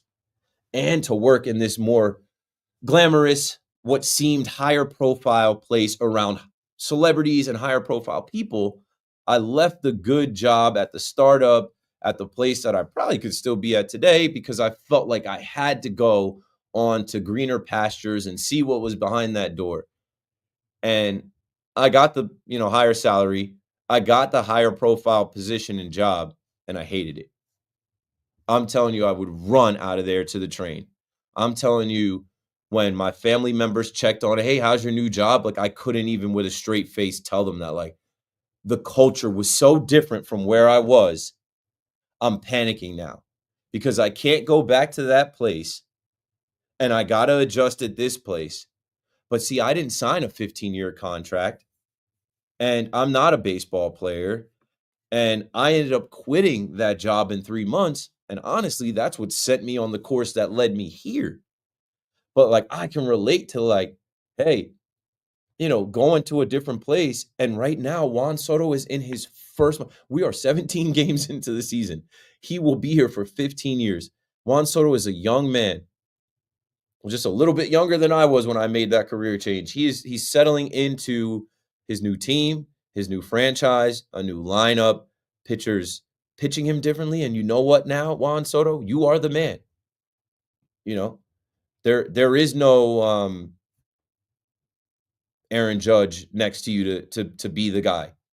Juan Soto is the guy. Pete Alonso is the guy, but like, Juan Soto, you're the highest paid guy. This whole offseason was about Juan Soto, Juan Soto, Juan Soto. Pete's been here. They sold a ton of Juan Soto jerseys and merchandise.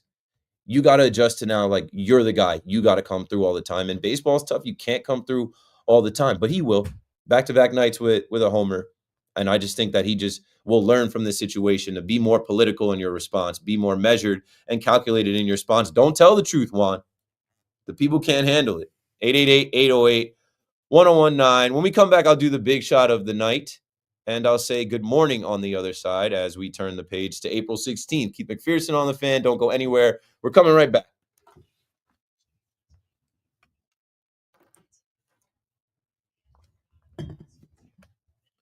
All right, gotta check my text. It's blowing up. Nice.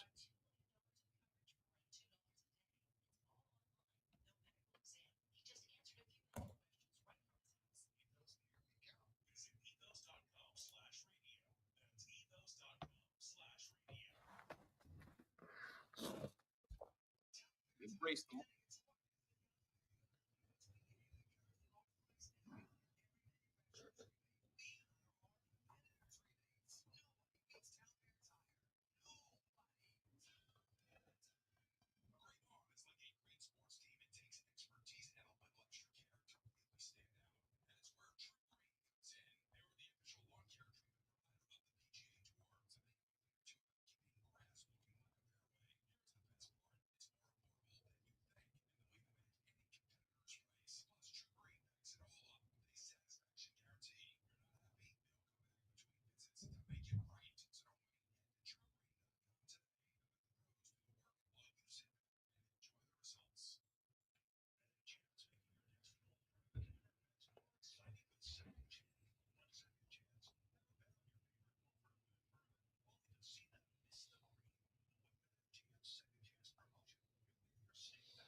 embrace the Martian. We're gonna play that song. We're gonna sing that song.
Did he cue you up with the big shot?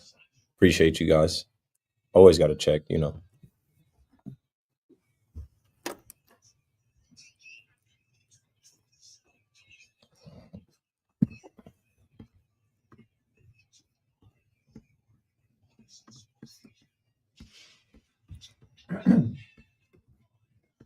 Good morning at 12 o'clock. I'm Marco Belletti. Well, it was tough sledding for the Yankee offense against Michael Wacha, but able to bust out in the sixth.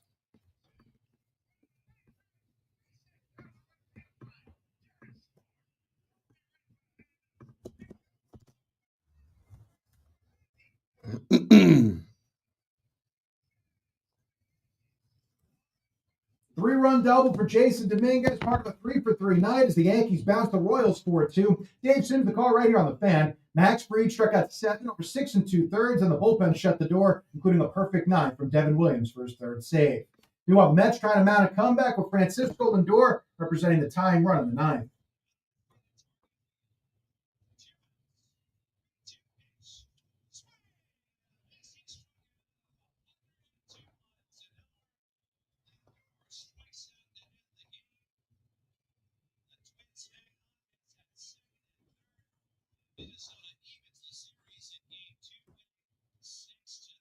Keith Ray had the call, Odyssey Mets Radio. Tyler McGill giving up 4 runs over 5, just 2 earned. A Lindor error in the third led to a pair of runs. Pete Alonso went deep again, as did Juan Soto for a second straight night. Checking the play, you have the Warriors now a 92-88 lead on the Grizzlies. About a minute left in the third quarter. Jimmy Butler's got 32. In the other game, the Magic clinched the 7th seed, a date with the Celtics, ripped the Hawks 120-95. Devils survived the Bruins 5-4 in overtime, and the Capitals bounced the Islanders 3-1. 42 degrees, cloudy skies, Central Park, and that's happening. I'm Marco Belletti.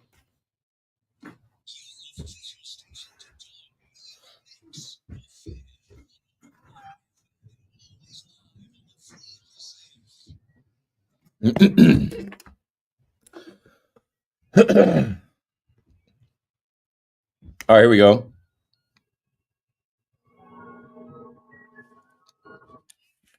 The big shot of the night is brought to you by WFAN and me, Keith McPherson. Bright lights, big city. We got a bunch of big shots. But tonight, the big shot of the night goes to JD. That's what Boone calls him. Jason Dominguez.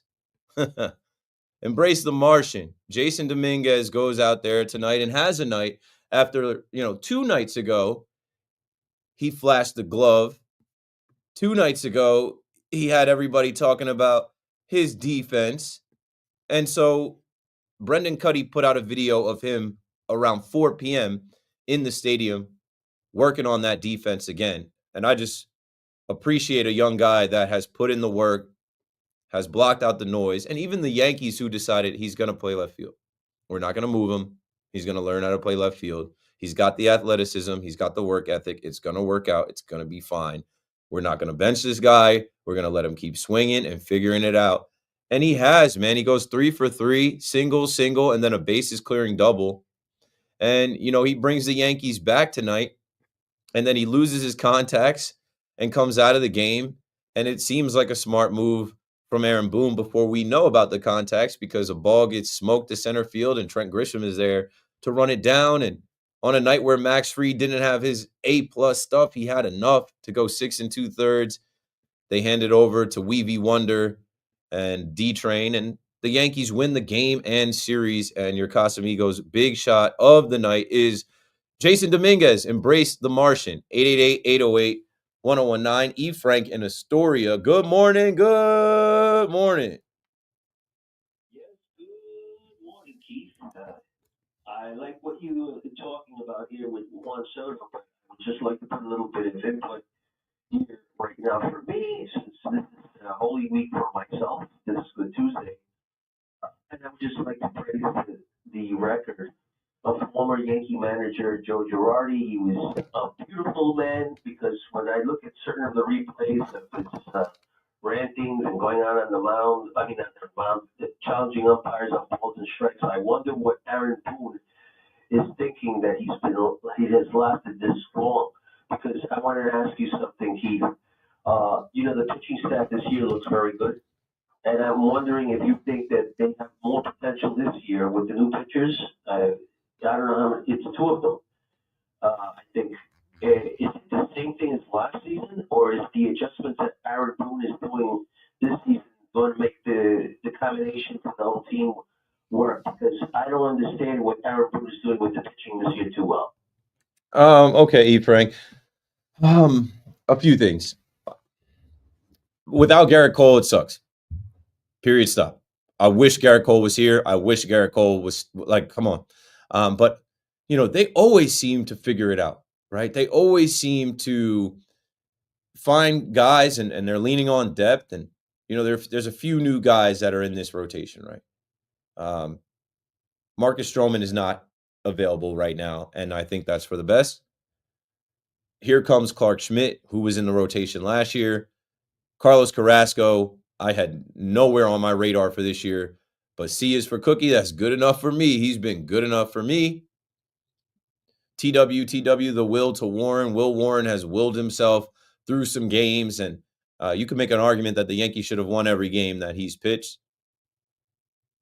Obviously, Max Fried, paying him and giving him that extra year to keep him away from the Red Sox and the Blue Jays. And if you went out there and you paid that $760 million, you probably would not have gone out and got Max Fried. It is looking like a great move to have an ace now without Cole.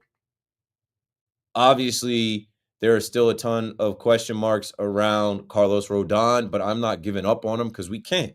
It's stupid to give up on a guy that signed for the next 3 years. It's stupid to give up on a guy in April, a guy that won a lot of games last year, and you've seen early on this year he has the stuff. He's just got to keep the ball down, keep the ball in the ballpark, and believe in himself and have a short memory. On to the next pitch, on to the next at bat, and don't let a couple walks or a strike that gets called a ball make you unravel, overcome everything and rise above. And I think that the Yankees are going to work with him and that he can. I think that this rotation will also get another piece added. Not even just like thinking about Luisio coming back in June. I think if there's a starter on the market, whether it is a frontline starter, whether it's depth, like I would like to see another ace type guy, but that might not be available. I think that'll be added. So without Cole, I think they're going to be able to figure it out this year. But it's never the Yankees pitching that dooms us. It seems to always be the hitting, not scoring enough runs, not coming up clutch, not being able to win games at the plate. I know, obviously, when you look at this last World Series, that first game will be talked about forever. But like I don't like I can't blame Boone or the Yankees for their decision, but it just was a regrettable decision to go to Nestor Cortez, who hadn't pitched, and throw him in that big spot because of him facing Ohtani and his record against whatever. I think that this pitching staff, paired with this deeper lineup, they definitely can get back to the World Series. They definitely can come out of the American League. They might be better suited when they actually get there. Now, when you talk about you don't know what Boone is doing, I don't know. Like, I don't know if you guys watch every night. I don't know if you guys just hate Aaron Boone. I disagree. Can we give credit where credit is due? In the beginning of the season, you guys wanted to kill the different lineups. They've worked. I think Aaron Boone knows now from this early part of the season when to go to Weaver, when to go to his high leverage relievers. Help is on the way in that regard too, right? You get Ian Hamilton back. Jonathan Loaizaga is coming back. At some point, Kirk Cousins or Scott Efros. There'll be some more depth in the bullpen where, obviously Adam Ottavino was here. He's gone.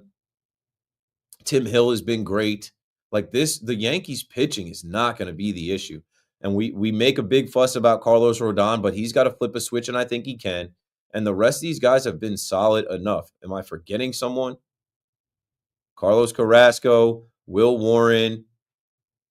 Stroman is out, but here comes Clark Schmidt today now. Good morning, good morning. It is the 16th. I don't know how long Clark Schmidt is going to go in the game, but hey, the bullpen is rested. They'll be fine. The pitching, I'm not worried about. The hitting, I'm not worried about. I'm not worried. As I see people online, you're worried about your own team. I'm not worried, bro. I'm not worried. It's April 16th. They're in first place in a division that like I don't fear anybody in the division. I don't fear anybody in the Central, in the West. I fear health. I pray for health. Please let them stay healthy. And when we get closer to the deadline, punch it. And when I mean punch it, like don't just punch it for a Jazz or a Mark Leiter Jr., man. Yo, like if you can stack the deck, punch that ticket, because that's essentially punching your ticket back-to-back World Series. If you stack the deck and you don't know what's going to happen, but like when you get back to the World Series, whether it's the Dodgers or the Padres or the Mets or whoever waiting for you, you want to be better equipped for situations where you're not throwing Nestor Cortez, where you're not relying on Tommy Kahnle, where you're not relying on Carlos Rodon to be your number 2 starter. We shall see. It's so long from now, nobody knows. 888-808-1019. EJ is in East Meadow. What's up, EJ? You got it. Yeah. Hey, man, you know what? It's been a long time coming, but the change is gonna come. In reference to me coming around to you. Let me just say this because I've been with the fan for a long time. Shout and props to you. Not only what you're doing for our community, if you know what I mean, and also you really get it. Thank you for tonight telling the rest of the folks out there, Mets fans, Yankee fans, put it in context. The guy's 26 years old, Juan Soto. He answered a question that literally nobody on the planet, if they didn't answer it honestly, would not say. It's no slight to Pete. It's not, oh, I regret, taking, luxury boxes or whatever the case is, to go to the Met or whatever the guy, and not to mention we're 10% into the regular season. I mean, less than 10%. So the whole idea that this guy, has some sort of regret, the fact what you said, I think you and Nicole are also you put it in perfect context. Is that the idea that this guy was thinking before the question, how might this look, or am I going to be in a slumping? He's not a slump anyway, but slumping or whatever the case is, or how are people going to perceive it? This is part of the reason why athletes don't want to play in New York. Hey, he answered it honestly. We kill him for answering it honestly. But we would kill him if he didn't answer it honestly. It's just let him live a little bit. Yeah, it's why some of these athletes have a translator, because they don't feel comfortable answering the questions. Even if they can speak English with their teammates, they don't feel comfortable talking to the media. You're definitely correct about the added media presence. How many times do we hear, well, in Milwaukee, there's 2-3 beat writers. In New York, there's 20 in the clubhouse, and it gets to be a little much. And then, shout out to Mike Puma, because he did an excellent job. No, he did a great job. But, there are people giving him a bad rap for this. And he even, and shout out to Lou Goodman, who's tweeting at me right now. He's like, Mike Puma, he said Mike Puma was on the Michael Kay show today, and he was clearing up that Juan never said anything about missing Aaron Judge. It was a baseball question about the difference between last season. Now, if Soto was playing in San Diego and then came to the Mets, he would have answered about, I don't know, hitting in front of Tatis or Machado, right? It's just, we make these things more than they are. With social media now, we're able to see everybody's opinion.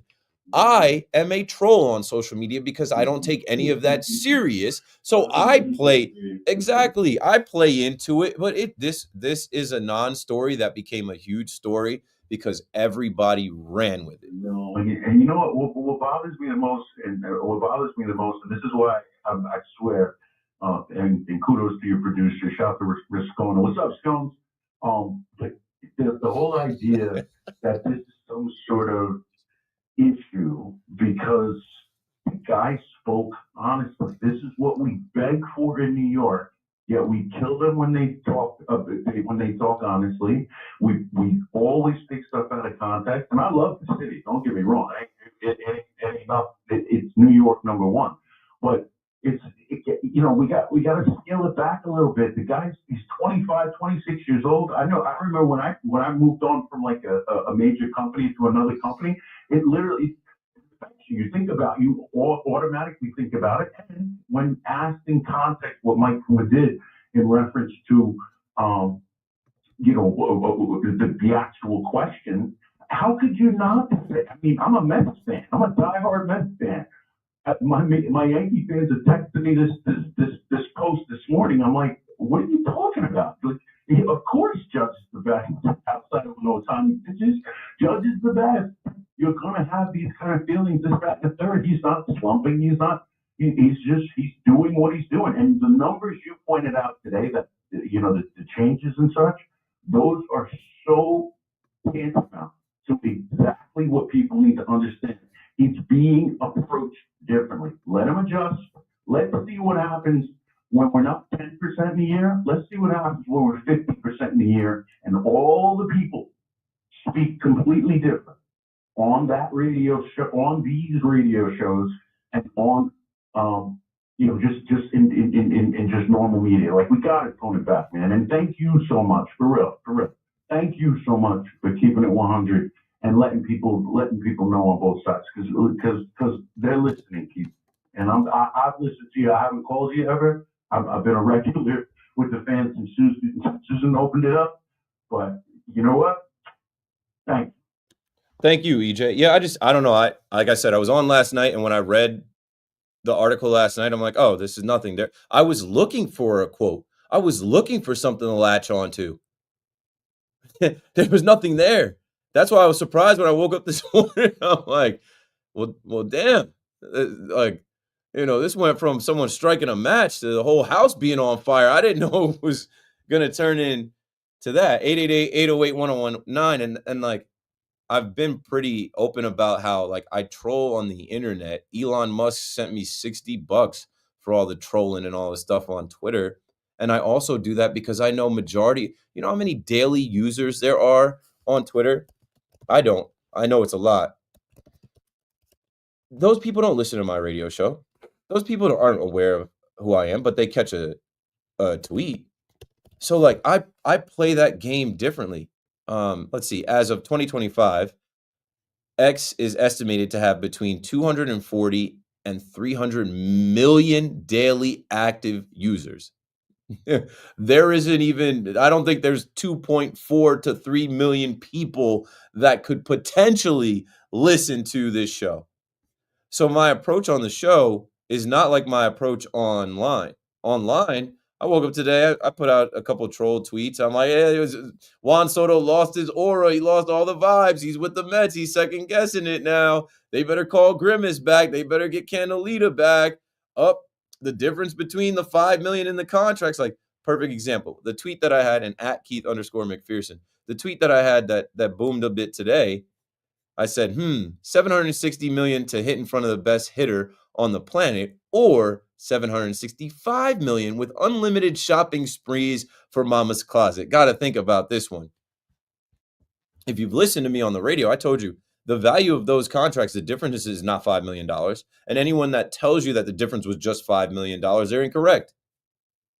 You have to add in all of the incentives, all of the bonuses, all of the perks that he got. That has value. I'm sure Major League Baseball and the Players Association, they're considering all of that. Like, that's not off the books completely. Like that falls into what he got. And, I don't need to troll on air all the time. Like I said, once we get into the season, we have actual stuff to talk about. That's why I said he's heating up now. Back-to-back nights with a homer. Maybe this is what he needed. And he's doing that out in cold Minnesota. Right? I also went to MLB Network and I'm like, let me clip this and let me have this in the notes before we get back to the calls and talk to the rest of the Yankee fans that were at the game and the Mets fans that watched Francisco Lindor strike out to end the game. The percentage of pitches that he's seeing in the zone in a 3-ball count when he was with the Yankees, that number was 53.3. So far with the Mets, 28. They will let him take his base. They will walk him. They were less inclined to do that with the most prolific home run hitter in the game coming up behind him, knowing, hey, if you do that, it's 2-0 fast, or it's 2 more runs that quick. Juan Soto is a baseball robot. He is a hitting cyborg. He is a machine. And when you're talking baseball with him, you think he hadn't already processed he didn't process what would happen. And I don't think he knows. He is closer to 25 than 26. He turned 26 that Friday in the World Series. I don't think he really grasps yet, and he will. This is all a part of learning. I don't think he really grasps how diehard Mets fans are and Yankee fans are and what he means in the rivalry, in the back and forth.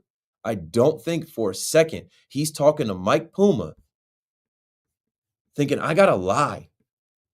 I got to say, oh, it's just the weather. Oh, it's just these new cleats that I got. Oh, it's this bat. I don't have a torpedo bat. He said it so matter-of-factly that I was hitting in front of the best hitter in the game. They're attacking me differently. He's adjusting to it. And it seems like since everybody has heard him say that, he's adjusting, and now he's getting pitches to hit, and he ain't missing them. He was missing them in the beginning of the season. It's still the beginning of the season. We got a long way to go. 888-808-1019. Al is in Maho Pack on the Fan in New York. Go for it, Al. Keith, thank you very much. You shed more light than anybody. How can you be so young and have so much wisdom? I mean, I don't know. I don't think it's that deep. I've thought about it today as I heard everybody, it seemed like some Mets fans complaining about it, whining about it, some Yankee fans running around parading about it. I'm like, this is not that. It's the saying when I grew up, Chicken Little, sky is falling, okay? You can look it up, whatever, doesn't matter. But two things I want to tell you. My son played on a team. Guess what the coach always said? Where's the play? Where's the play? Nobody says that. You know why? They're supposed to know where the play is. No. Put you on the field. You get these guys together. They play the first time. Where's the play? That's it. That's it. Where's the play? Mm-hmm. And one thing about Chad, he went from third base to where he is now, playing as a teammate, not an individual person. Correct. The judge is doing what he has to do. He's captain. Captain does what he needs to be done. And as far as all the media, they can do whatever they want. But my niece used to say, she used to call it a donkey hole. I said, donkey hole? Why? I can't say asshole. Now I can. Okay? I just said it. All right? Now, one thing. You gotta remember, I dumped that because we can't say that, right? People came from Minnesota. They brought their kids there, their two sons. They sat and they watched. They Yeah. wanted to see Aaron Judge hit a home run. He hit a home run that night. But we're so lucky because we see him every day. And people have to understand, it's not them. It's running the team. Everybody's a Monday morning quarterback. And I'll tell you one thing. You learn from the experience is what happens. Now, I see that bullpen doesn't want everybody warming up. Okay, what about the guy that's back up to the next guy the next day? Why don't you just send him out there? Just have somebody ready. What if there's something happens to the guy that drops dead?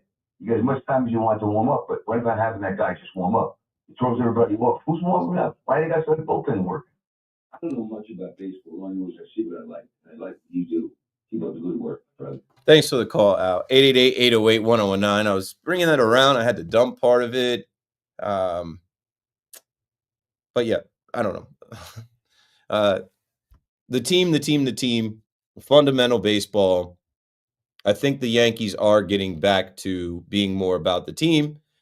We're hearing less about the beards. I saw Clark Schmidt wearing a little bit of a beard. Jason Dominguez was the player of the game tonight. He had a beard. I think people are starting to cool off on that. What you said about Judge, like we do see this guy every day and take him for granted, so much so that people are like, oh, Judge is slumping now because he's not homering. People are mad that he's not hitting homers. He's hitting singles. His average is still up. He's going to get hot where he has multi-homer games. He's going to get hot where he hits a homer a day. Like, as I go to the stats, there are a couple guys that were tied at 6. Now there's a bunch. I mean, Jazz has the same amount of home runs as Judge. Corbin Carroll is there now. Tommy Edman is there now. Wilmer Flores. Okay. Tyler Soderstrom from the Athletics just separated himself. He hit 2 bombs tonight. But if I go to average, Judge is 3rd in average in the league. So he's tied 2nd in homers. And then if I go to his RBI, he's 2nd in RBI. And he's 3rd in batting average. Oh, we don't care about average. Sure you do. He's still getting on. And he's not swinging for the fences. 888-808-1019. Speaking of swinging for the fences, I was incorrect. I always think about that Juan Soto game where when the Yankees went to the south side of Chicago, I think they lost like 12-2 that first game to the White Sox, and it was almost like inevitable. Like the White Sox were so bad, I just knew the Yankees were going to fail. And Juan Soto didn't do anything in that first game. But that was such a example for Mets fans to look at what Juan Soto is. He didn't do anything in that game. The Yankees lost. They got embarrassed. The next game he comes back, he hits 3 homers. So I keep citing that as the game that he talked about homering in every ballpark. That's incorrect. My good friend Brian Hoke happened to be listening to the show driving home, and he said, hey, I asked that question, right, about Soto homering in all 30 ballparks. It was T-Mobile Ballpark in Seattle. I remember it was he needed to homer in Globe Life Park, he needed to homer in Guaranteed Rate Field, and he needed to homer in T-Mobile Ballpark. But for some reason, I think I was skipping Seattle. And shout out to Hoke, who said it was Seattle in September, and that's when all Yankee fans and the reporters included are thinking about the postseason. And Juan Soto's quote was, what a best way to go into free agency, homering in all 30 ballparks. Like, bro, what? Nobody's asking you about your free agency. Nobody's asking you about that as like a and like I said earlier, I don't think anyone talked about that. In all of the conversations we had and interviews we had, no one was like, well, this mystery team is in the mix because they really like that Juan Soto has hit a homer in every major league ballpark. It wasn't a thing, but it was something to Juan Soto as a baseball guy, as a baseball robot, as a cyborg that is just so, programmed to the mission of beep, boop, beep, must homer in all 30 ballparks. Once achieved, celebrate it, tell the world. He told everybody about that and nobody asked for that. And like, that is what I'm bringing back to this. A reporter asked him about the difference between this year and last year. He said nothing about the pinstripes. He said nothing about um, Yankee fans versus Mets fans traveling to games. He talked about the most matter-of-fact thing, the protection in the lineup. And it's not a slight to Pete Alonso, who has been magnificent since he's been paid. He's been great. He's been so clutch, and you can't say a bad word about him, and I don't think he is. He talked about the just baseball of it. And we have now turned it into he misses Aaron Judge. He should have never left the Yankees. He just ran and took the money. Mets fans are tired of hearing about it. He better produce. He better shut up about the Yankees. Steve Cohen should call him. And you got to love it. You got to absolutely love baseball in New York. The Yankees and the Mets are in first place. I had multiple people crying to me in my comments and in my mentions all day. And I was like, I didn't even expect these tears. What are you crying about? Your team is good. And you don't even have your starting catcher. You don't even have two of your starters. You don't even have your full complement of guys. Like McNeil is coming back. You have arms coming. What are Mets fans crying about? Because Juan Soto told the truth? Juan Soto's gonna learn.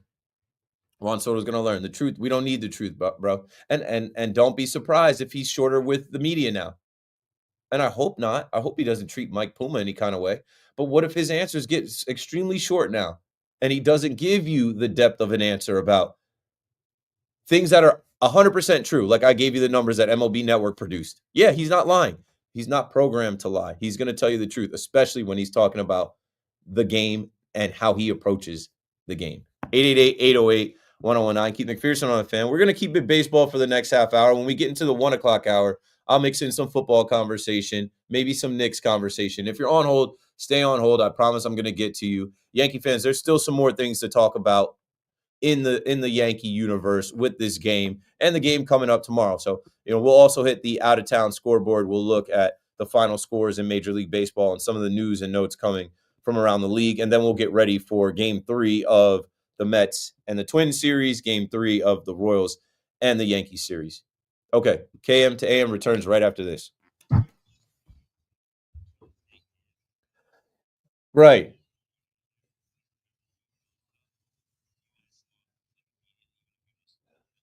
Because it'll be dead air. Because I hear him still. Okay.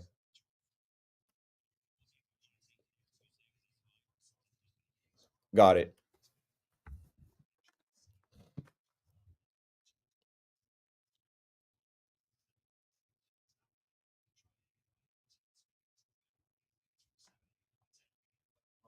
Sing that song.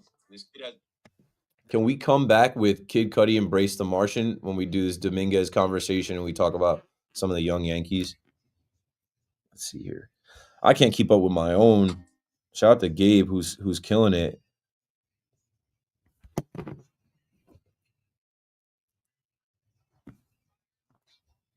I don't know if there I think you need an edited version. Um if you can find a clean version. And I wouldn't even start it from the beginning because the beginning is like a verse. I would try and get it to the hook. Shout out Gabe watching, cooking up the clips for me. It is tough, Gabe. I'm getting to the point where I might just trust you to log in and post for me, bro, or do a collab post. And I don't care to give you the like on Instagram at least give you the clout, like you know, collabing with your page. It's helping me out. Let me see. Yankees. baseball. Jason Dominguez.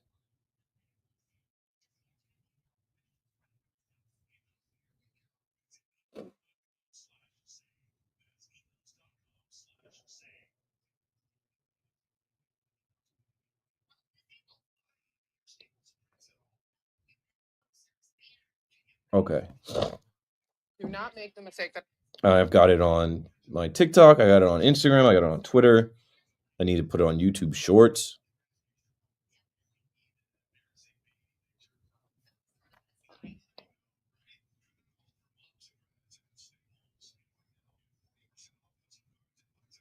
And I will get to the chat. That's another thing too.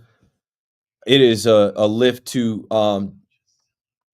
do the show and keep up with the chat. But I do take pride in the fact that like I can do both. So I'm getting there. Give me 1 second. And thank you all for watching and talking amongst yourselves in the chat. Appreciate everyone watching. Everyone up at 12:34. 1, 2, 3, 4 on the clock. Make a wish as well.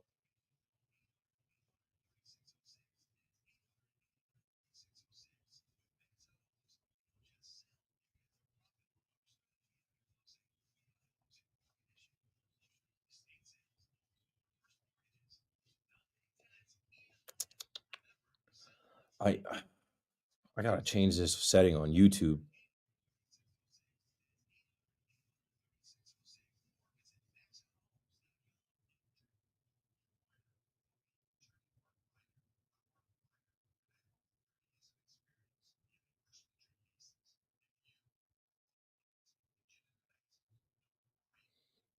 Upload.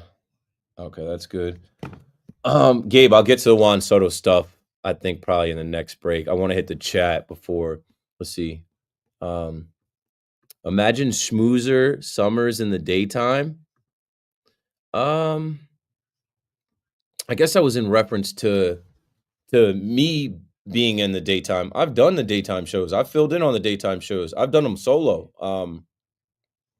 I did the midday solo.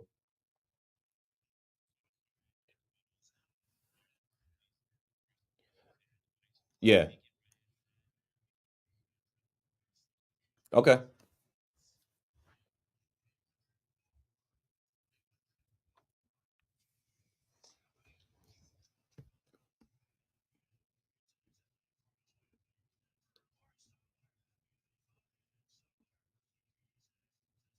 Okay. I see you guys are talking about the different hosts in the chat.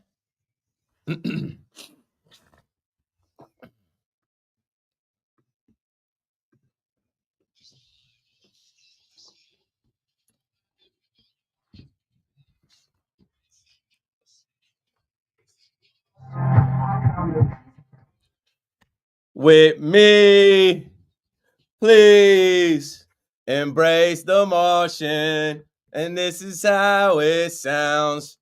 Shout out to Kid Cudi. I can tell my Kid Cudi story. So when I was in the MLB Fan Cave 2014, somebody in Reddit is about to write, "Oh my God, we get it. You work for MLB." Well, like if I didn't work at MLB, I wouldn't be here.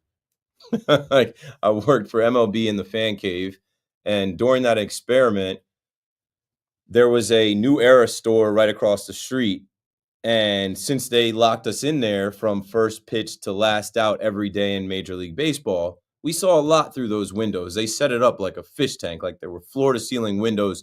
You could always see into the place, we could always see out of the place. And one night before New Era released their Kid Cudi specific hat for Kid Cudi, there was a line of probably 30 to 40 kids outside late at night, like 12 a.m. people were lined up. Maybe it gets to 1 a.m. and a black Escalade rolls up, and out of the sunroof pops Scott Mescudi, Kid Cudi, and he's got 2 boxes of pizza, and he starts feeding the kids waiting in line. He starts handing them slices of pizza, climbs out of the top, and is just chopping it up with these kids. He's clearly like probably coming from a club or a performance or a show. But I just thought that was so cool. I was a fan. I still am a fan. I thought that was so cool that like he could have been anywhere in New York City, He could have went to the hotel. He might have had some chicks lined up. He could have done it. He's like, yo, let's go get some pizza and let's go bless these people that are waiting for my, hat opening or my hat launch when the store opens the next day. So the next day, story continues. I'm about to go into the fan cave. I think the first pitch is like 12:35 and the store opens at 12. So I'm just out there standing in the street and now it's massive. Now there's probably like 200 people in line outside the New Era store. And who comes in? Not now in an Escalade, but on a bicycle. I have the videos on my Instagram, but you'd have to scroll back 11 years to find them. Kid Cudi comes through on that street in a bike. I got a video because I'm standing in the street. He comes in on a bike and just like runs into the store. I was like, this is like a movie. This was so sick. So shout out to Kid Cudi, Embrace the Martian, Jason Dominguez, the Martian. I've been saying this from the jump. I wasn't killing him. I remember I was on, I think it was like a Wednesday, and I had a little 2-hour show, like a bridge show, where I was like, okay, I'm going to talk about this now. And we're not going to talk about this again. Why can't Jason Dominguez play center field? Why can't Trent Grisham play left field? This is why I'm a fan and a radio host, and I'm not the GM or manager of the New York Yankees. Trent Grisham is the center fielder. He's the best center fielder on the team. Jason Dominguez is a center fielder, has played center fielder coming up, but he is now a left fielder, and they gave him the opportunity to continue to get reps. And with more reps, we've seen him become a better player, a better fielder. Like, we have just seen him take on the challenge of being better at the position, and he hasn't had a mistake yet, and he will potentially have a mistake. I remember in that first weekend, he caught that ball, and it was like a snow cone, and people were like, oh, see? Man, this kid is going to hit.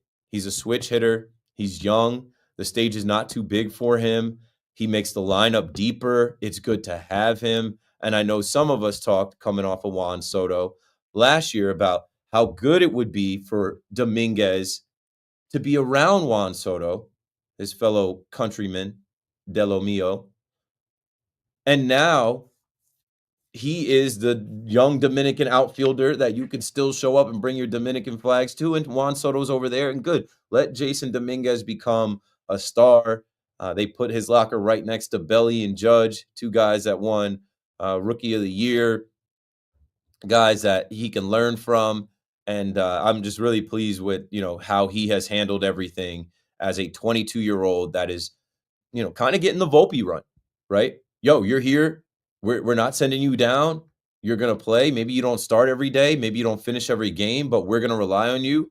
And we expect you to contribute offensively and defensively. And let's see it. Patience. And I think you're going to get more good than bad. Same thing with Volpe and Wells and Cabrera and Peraza and Heel and Warren and these young Yankees. I've been coming up with names for them. They're not the Baby Bombers 2.0. They're the Yankee youngsters. They're the NYY young boys. Eli is out in Rockland County on the Fan. Go for it, Eli. Hey, Keith. Caller. Thanks.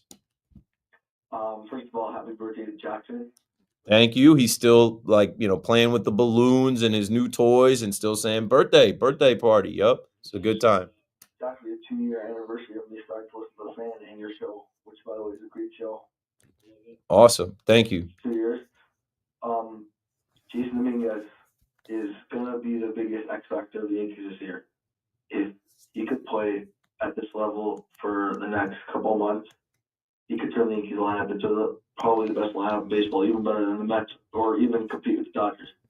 So if he could play at this level and Max Fried could play at his level he pitched today, they'll be in it for the World Series with the Dodgers and definitely win the AL. Yeah, I just think he extends the lineup. Thanks for the call, Eli. We didn't have him last year. They were kind of late in bringing him up, but whatever. Again, the Yankees know more than me. I was saying, hey, do they not see Dominguez like he's ready? He was hurt, but they had Verdugo. They die hard on their trades and contracts. They were going all the way with Verdugo, and Dominguez didn't play a part in the postseason run, but he got to watch. And we've seen some Yankees get to watch, like Jeter. It's you can get mental reps and you can take from experiences of watching others. And I think he has. And, in his last 7 games, he's got 6 hits, 5 ribbies, 3 walks. He's hitting 273. His on base percentage is 360. And I'm cool with what I'm getting out of Jason Dominguez. He's not failing. He's not like, I know people wanted to jump on him. He's not giving you a reason to be like, this guy doesn't belong, or he's not living up to the hype, or why's he got a nickname? Like, good. He's hitting from both sides of the plate, right? He extends this lineup, having him lower in the lineup, right? I remember saying I didn't want him to lead off. First spring training game, he was leading off. I'm like, don't put that on him. But you know what? Wow. As I'm naming all these young Yankees, did I forget Ben Rice? I think I did. Ben Rice, and as it just comes back around, right? Ben Rice is the leadoff hitter. Ben Rice is a young guy that's getting that opportunity, and I know tonight he didn't have a big night tonight, but no, I'm not holding it against Ben Rice. Baseball is a humbling sport. You're gonna fail. You're gonna struggle at some points, but this is a team. They're a deeper team, and yeah, Jason Dominguez out in left field, and even coming out for defensive replacement. So far, the formula is good. Leave him down there low in the lineup. He's got speed. He's got a good eye at the plate. And man, if he really can get some of the power numbers going, hitting homers, hitting doubles, like it extends this lineup. It makes the Yankees just that much more better. Mike in Columbus on the Fan. Go for it, Michael. Again, it was great meeting you on the opening day. Fortunately, I was able to listen to the game on the radio while I was traveling all over Midtown and then on a train to the Trenton area to my grandma's for Passover week. But I went to Monday night's game, so I was certainly able to follow that one a little more closely than this last game. Also, we both lucked out so far with the weather and the games. The two of us, I was at the first two of the season, and then Monday night, I'm certainly not complaining about my luck with all that. I'm also glad you mentioned on Monday night that the nighttime theatrics at the stadium. That was also my first time seeing all that on Monday, so that was a pleasant surprise. And then one more thing before I just make a few quick Yankee comments and leave you with a question. Even though I couldn't be there for Jackie Robinson Day, it was really meaningful that I did get to go to this monument in Monument Park on Monday night. So I was very thankful that I had that opportunity. As for the Yankees, it was really great winning the series. That's always nice thing, of course. We've had some games now where I think you can kind of see how timely offense and good pitching could be the recipe, which seems to kind of be what the plan was after losing Soto and getting more pitchers. It's been great seeing the young guys play. I mean, how about the Dominguez this series? That was a lot of fun to watch Monday night in person. I do hope that the ghosts of the recent past don't become issues, though, like giving up runs with 2 outs and 2 strikes, offensive struggles, against starting pitching, having to rely on the bullpen and late offense a little too much, issues with runners in scoring position, but the team is still more or less for what I kind of realistically hope so far. I do get a little antsy about maybe falling behind in the standings, but we wait for arms to heal and limber. So I'll gladly take these wins right now, especially with matchups like the one I had on Monday night that wasn't very good on paper for the Yankees. So I'll just leave you with this question, especially this early in the season, where it's kind of hard to know what to look for, what to have a good thing to talk about that isn't just kind of nonsense. What trends are you looking for over the course of an entire season as a season plays out? And thanks a lot, Keith. Have a good night. Thanks for the call, Michael. I'm trying to go backwards a little bit. That was a lot. What trends am I looking for, man? I just want them defensively to be solid, no matter who's on the mound. I want them to get reps and, not have errors and mental lapses, and just push us further away from the scouting report that the Dodgers had that they ran and told everybody about Yankee baseball and Yankee defense. Like, I just want them to, tighten this thing up where it's like, hey, we get the outs that we're supposed to get and we don't give them extra chances. And then, better at bats, working the count, not everybody swinging for the fences, everyone not trying to be the hero. And watching the guy in front of you. Watching the guy in front of you is so important. Like, I hate when I'm watching any baseball game and the guy is missing the strike zone, and then the next guy, like Ben Rice tonight had an at-bat where I'm like, bro, this guy is not throwing strikes. Just watch. Like, don't chase. This guy is not throwing strikes. If you just hold, he's going to give it to you. And, with the Yankees, they will get some help back. They will get a couple arms back. They'll get Stanton back. And like there might be a problem where we're looking at this team and there's not enough room in the lineup, and those are good problems to have. And then they can really address where they want to stack the deck at the deadline. You mentioned the nighttime theatrics at the stadium. Yeah, Monday night was my first time being there at night. I love when they do the like TV cutout when the other team's going to the bullpen and they black out the stadium and then it looks like like the TV, like if you lose cable, I don't know how to put it into words, where it's like the rainbow of strips, and then it just gets everybody's attention. Luke Weaver, and it's funny because I had a clip, and shout out to Gallo who clipped the clip where when the Mets announced their 5 borough race, I just leaned into like these guys got every freaking gimmick. They've got a 5 borough race. They've got a Mets house. They've got Amazing Day. Show up and the first 15,000 people get a Juan Soto pin. And they're doing this and they're doing that. And like the Yankees don't got to do all that. The Yankees just got to be the Yankees because their brand is built. They don't need to rebrand. They're going to sell out. And as they are, like we're pulling in over 40,000 to see the Royals in mid-April. It ain't hot yet, and there's 42,000 fans showing up on a Monday night, followed by 43,000 fans. But I say that to say this: I was wondering why my Luke Weaver tweet from 2 nights ago at the stadium was getting some traction. I'm like, oh, it's got to be these Mets fans that are always tailing my tweets. And yeah, they tried to flip and that's been the whole thing. Any takes that I have, there are some Mets fans that try to flip them online on me.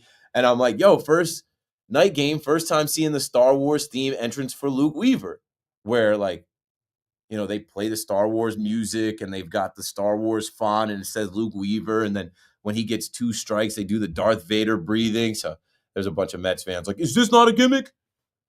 Didn't you make fun of the LED lights at Citi Field? I'm like, yeah, but that's different. That's different. Isn't this a gimmick? This isn't as nice as Edwin Diaz's entrance. Well, Edwin Diaz is not as nice as Luke Weaver. It's different, bro. It's different. What y'all do over there different than what we do over here. It's not a gimmick. They do the Star Wars Luke Weaver entrance, and then they play Dreamweaver when he gets on the mound. It was my first time seeing it this year. It looked cool. Way better than what they try to do for Clay Holmes. I haven't caught Devin Williams' entrance yet or entrance music yet. I was there on opening day. Last night I left, and I said jokingly, but I wasn't really joking. I'm like, I was with my sister. I had to drop my sister off at the hotel. I had to get to WFAN. We left at the bottom of the 8th, and I was like, maybe I don't want to be in here just in case like Devin Williams actually blows it. Like I got it timed up pretty good to get from the stadium to WFAN, and the whole time I'm in there, I'm listening to Mets radio, I'm taking notes, I'm putting together my run of show. But I got out of there and I listened to BT today. He's like, that stadium was ready to boo him. I'm like, I wish that wasn't our energy. Better energy tonight as we talk more about the Yankee game. Better energy tonight with Devin Williams and a better performance out of Devin Williams tonight. The energy tonight was more willing them to victory, finish this. The energy tonight was more like, okay, are you in your rhythm? We're rolling with you. We got you. 1, 2, 3 inning. This is what it's supposed to look like. Well done. And when I look at the rest of this Yankees lineup, right? Belly coming back. Belly, I'm waiting for Belly to get going like he got going in the spring, but we kind of give him some grace because he was sick and he's got the back issue. Goldschmidt, a rare night for Goldschmidt, not getting a hit and his average dropping from like 367 to 349. Not a big problem. Guys work their walks in the middle, close to the bottom of that order. Jazz, Volpe, Wells with walks, Volpe with a knock. Jason Dominguez, star of the show, obviously, but Trent Grisham gets in there, and I'm not worried about Trent Grisham. The more at-bats he's gotten, the better he's been. And there's been a lot of talk about Peraza. Obviously, Peraza goes 0 for 4 with 2 Ks, and what I'm saying, I will say again, you're going to see him. You're going to see Peraza with Michael Wacha on the mound, and you're going to see Peraza just in general because he's theirs. He's their guy. They weren't looking to drop him. They weren't looking to trade him. they're looking to give him an opportunity to play with Cabrera, and I don't think it's necessarily a slight against Cabrera. I think it's just a move, right? Cabrera can play multiple positions. You have him on the bench in case of an emergency, or, um, you know, I don't think that they're looking at Oswaldo Cabrera as, all right, you're the everyday third baseman of this team right now. And I think that might lead them to upgrading third base at the trade deadline. And so be it. 888-808-1019. I mean, I think I've hit the Yankee stuff. And really with the Mets game, all I said about the Mets was basically like, the bullpen's not going to hold forever. The rotation's not going to hold forever. And so Tyler McGill gets hit around a little bit tonight, and he's a victim of, some soft contact, some singles, and guys just being on base, and then an error, and then that's a tough outing. And then Max Kranick gets rocked, gives up one. He's been great. It is what it is. But ultimately, the Twins bounce back and they score 6 runs, and a familiar face in Harrison Bader is active tonight, and guys started putting bat to ball. Their catcher had 3 hits, Jeffers. Byron Buxton, who struck out a bunch of times and was 0 for the night before, he puts together 2 hits. Former Met Carlos Correa has a hit, has an RBI. So it's baseball, man. Even though the Twins are 6-12 in 4th place, they've got some guys over there that can play. And if you give them an opportunity, they see some opportunities. It's just tough to lose on a night where Alonso starts the scoring off for you in the first inning. He homers with all of the talk around, Juan Soto and Judge and Pete in that article. And then Juan Soto shows himself in that 4th inning after you give up those 2 runs in the 3rd. Juan Soto's like, have no fear. Here we go. We're going to tie the game. And then, the Twins are able to tack on 1 run over the next 4 innings. And then the Mets are only able to add a sac fly. They rally in the 9th, and it's tough in the 9th to watch Lindor chase a pitch and go down swinging. And like I said, I think Lindor was trying to make up for the error. I think Lindor has been the hero so many times. I know there's a lot of you saying, hey, Juan Soto is coming up next. Francisco Lindor is thinking he can get it done, and he doesn't get it done. I think he struck out on a 102-mile-an-hour pitch. Okay, so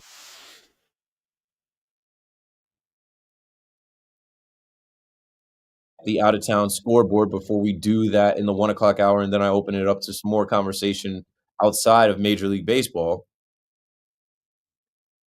The Yankees are set up here to sweep, and the Yankees will send Clark Schmidt out on the mound for his first outing of 2025, and he will face Chris Bubich, and I think you gotta broom them. I think you gotta broom these guys because you lost the series to the Giants at home. So right now, you have 3 wins and 2 losses this homestand. You need to go back on the road, 4-2, and you're heading down to George M. Steinbrenner Field, so you're going to your home away from home. I need the Yankees to come through and go ahead and sweep. The Mets tomorrow, it says TBD for who their starting pitcher will be. I'm like, who should that be? Like Griffin Canning?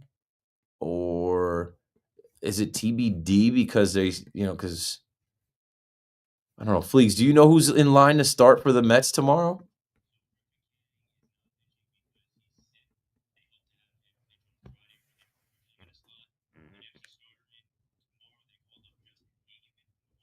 Okay. So that's what it is. Got it. Canning is sick, so you got to call up a young guy, and he will face off against David Festa. And the bats got to get active, and you got to outscore them and see what David Festa has. David Festa has a 0 ERA. As I'm pulling up his stuff, I'm like, okay, in the last 7 games, he's got 4.2 innings pitched, 3 hits, 1 walk, 4 strikeouts, so not much on him. Attack him. You have some of the best hitters in the game. And as I look at his stuff, he's from Verona, New Jersey. Went to Seton Hall. Interesting. I wonder if Frank the Tank has ever heard of this guy. I'm sure he'll be rooting for him to lose. All right, 888-808-1019. If you're on hold, stay on hold. This last hour, we will talk a little bit of the NFL draft, more on Shador and Travis Hunter and Abdul Carter and who are the Giants going to take. And yeah, it is getting close now. It is getting really close now to finding out who the next Jets and Giants will be. So we'll do that, but we'll also do the out-of-town scoreboard. Over the course of the break, I'll put together some stories from Major League Baseball, and we'll check the standings, and we'll also check the scores just so we can close the book on that. I think all the games are done now. I was waiting for that Dodgers game to go final, and I believe it has. No, it has not. Top of the ninth now. We'll get there. Either way, 1 hour to go. Keith McPherson on the Fan. Call me up at 888-808-1019. KM to AM returns right after this.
All right. Let me look for some stories around Major League Baseball, if anything outside of the normal happened tonight. Looking at the out-of-town scoreboard. I can ask some of y'all in the chat. The chat has added so many. There's just so many. I'm happy about it. Appreciate all 1,300 of y'all, but I'm like, I can't catch up to this chat. Yes, you guys caught you caught when I hit that dump button on that guy. You can't say that.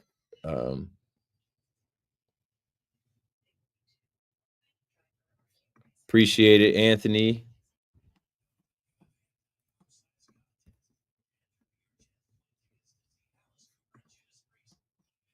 Appreciate it.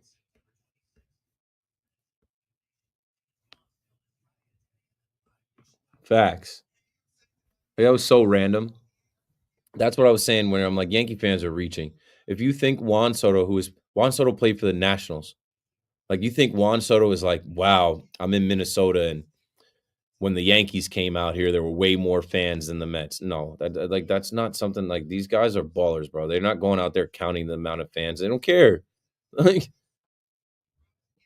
these guys have all played in the minors. Like they're gonna post. It's a major league game. They played.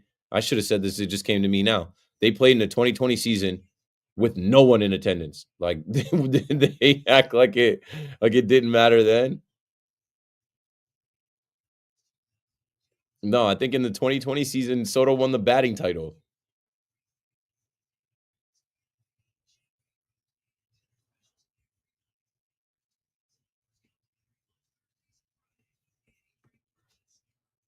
Big facts. Say that. Appreciate it.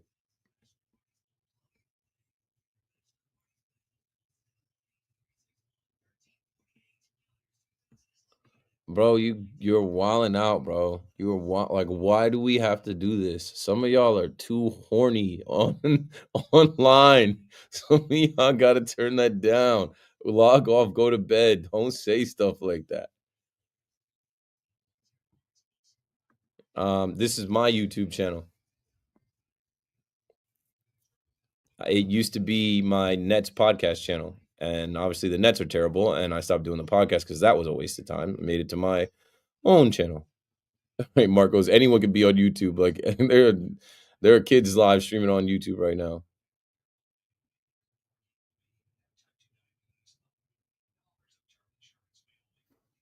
Correct. It's my own channel.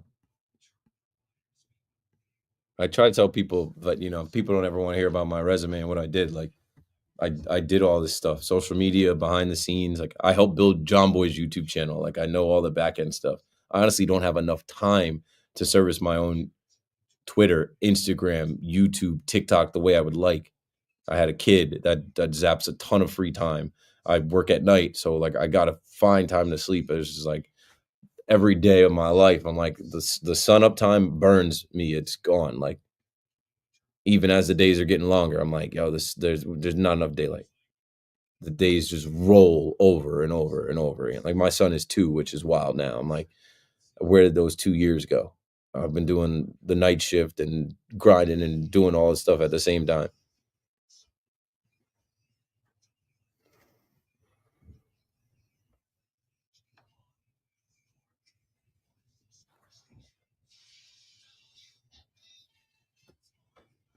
Good morning at 1 o'clock. I'm Marco Belletti. Well, Jason Dominguez continues to show strides in his perceived deficiencies. A 3-hit night, including a bases-clearing double from the right side, giving the Yankees the lead for keeps in a 4-2 win over the Royals. Martian getting more and more comfortable on left. Now his hitting is coming around, including from his weaker right side.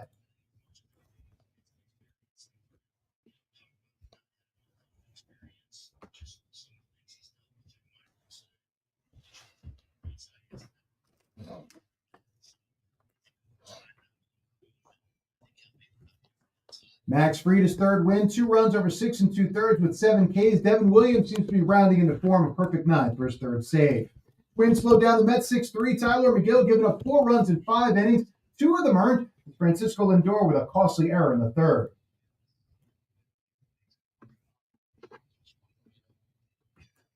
Lindor then struck out to end the game, representing the tying run. Pete Alonso continued his torrid start, 2 more hits, including his 5th homer. Juan Soto also went deep for his 2nd straight night.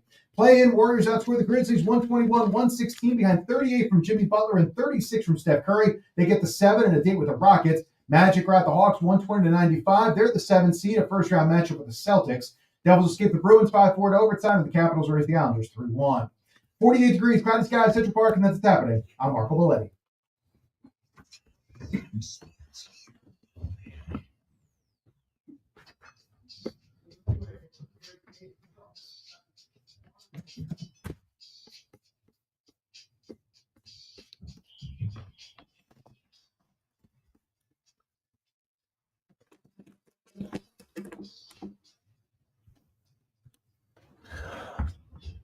Okay, let's get it, man.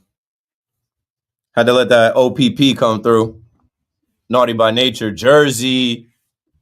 Keith McPherson on the fan, 888-808-1019. My calls have dropped off because it's that time of the night where people decide to go to bed or they fall asleep, and that's okay with me. I have some runway here. Eventually, I'm going to get to Shedeur Sanders and Travis Hunter and the draft stuff, but I'm trying to put a cap on Major League Baseball for the night. So, in the out-of-town scoreboard we go. Looking across Major League Baseball, as hot as the Padres have been, winning all their games at home, I think they're on a 5-game win streak. Baseball will humble you. That had to end. The Cubs are able to defeat the Padres in 10 innings. Manfred's man on second gets it done. You never see games go past like 11 or 12 innings. Man, shout out to the Padres, though. Like, their fan base, as I'm talking about the Yankees, what they're pulling, the Padres are right there. They're not going to rival the Dodgers, but they're putting 42,000 people in there every night in Petco Park. They're excited about the team, and those guys are performing. Manny Machado homer tonight. It just wasn't enough to hold. So they get beat by the Cubs. I mean, the Cubs, I think, are pretty good, too. They're 12-8. They're first in the NL Central, so, like, that's a battle. The Cubs got some guys. The Cubs quietly over the last few off seasons have added to that team. Go Cubs, go. I got to go to Chicago. That's something. Shout out to my boy Mike and the homies in Chicago. It's been a while. I got to book a trip to Chicago and go to Wrigley and, just go see a random team play. But anyway, the Cubs beat the Padres 2-1 in 10 innings. The Rangers are 10-7. They beat the Angels tonight 4-0. They go out there and make quick work of Yusei Kikuchi. As I was talking about Kid Cudi, I used to call Kikuchi. I'm like, yeah, Kid Cudi. Yusei Kid Cudi. Yusei Kikuchi. Anyway, the Rangers score 4 runs and knock down their division rivals, the Angels. The Cardinals out west, or the Astros out west, go to St. Louis and face the Cardinals. They beat them 2-0. The Brewers blank the Tigers 5-0. Jack Flaherty takes the L. The White Sox just going to rack up the L's. The Athletics go to the South Side, beat them 12-3. I already told you Tyler Soderstrom. This guy's got 8 homers to lead all of Major League Baseball. He came into the day tied with Judge at 6. And by the end of the game, he's got a clear lead. Judge has to homer twice tomorrow. Soderstrom with 6 RBI. I got to start betting on that guy. I got to start putting him in some of the parlays. The Red Sox down there at George M. Steinbrenner Field beat the Rays 7-4. I saw a video of, I guess the sound system, something was going on. There was a ringing sound that was coming out that they had to stop the game. The sound system at George Steinbrenner Field, it just had a prolonged ringing noise. I saw my guys at Foul Territory put that out. It caused a delay in the game. They didn't know what was going on down there. That's where the Yankees head next. And I hope that they make quick work of the Tampa Bay Rays. You can't have these guys in your building, paying to be in your building, scoring a bunch of runs in your building. You can't lose them. You got to go down there and take that first series. So yeah, the Red Sox beat the Rays 7-4. The Blue Jays beat the Braves 6-3. The Orioles lose to the Guardians 6-3 as well. Emmanuel Clase gets the save, but there's been some chatter about Clase as everybody wants to jump on Edwin Diaz, as everyone wants to jump on Devin Williams. It is early in the season. Some people will tell you Emmanuel Clase is the best reliever in baseball. He had a little rough go at it where they're saying, oh, he can't be the guy. Well, he was the guy tonight. He returns to form. 888-808-1019 as we close these games out. The Phillies beat the Giants 6-4. Justin Verlander, old man Verlander, takes the loss. Verlander gives up 8 hits, 4 runs. JT Realmuto goes deep off him. Bryce Harper goes deep. And the Phillies are 10-7, second place in the NL East behind the New York Mets. The San Francisco Giants are also in second place in the NL West behind the Padres. Let's see, the Diamondbacks put 10 up on the Marlins, and I think I was looking at that earlier. I was talking about Corbin Carroll. 5 RBI night for Corbin Carroll. I think he had a grandy. Didn't he hit a grand slam? Corbin Carroll balling for the Diamondbacks. The Diamondbacks are a good team. I think Yankee fans are going to realize that, that series that we lost, like they're gonna be in the mix. They're pretty solid. The Reds beat the Mariners 8-4. The Nationals blanked the Pirates 3-0. And you already know what happened with the Mets and the Yankees. The Yankees beat the Royals 4-2. Great game. Love how it played out. Coming back, backing up Max Fried and Jason Dominguez and Judge getting his singles, and then Luke Weaver to Devin Williams, just how you drew it up. And the Mets lost to the Twins 6-3. They were able to come back and tie the game, but ultimately did not have enough through those middle innings and come up short, looking to take the series with the rubber match coming up today. Thomas is in center reach. What's up, Thomas? You're live on the Fan.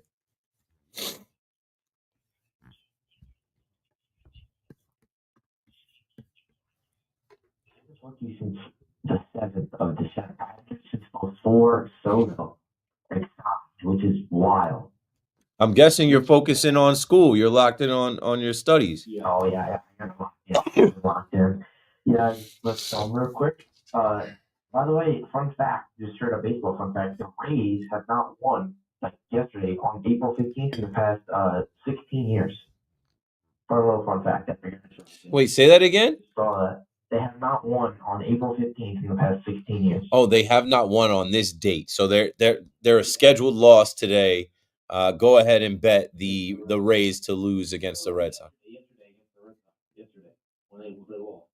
Oh, so the 15th, 16th straight loss on Jackie Robinson Day. Yeah.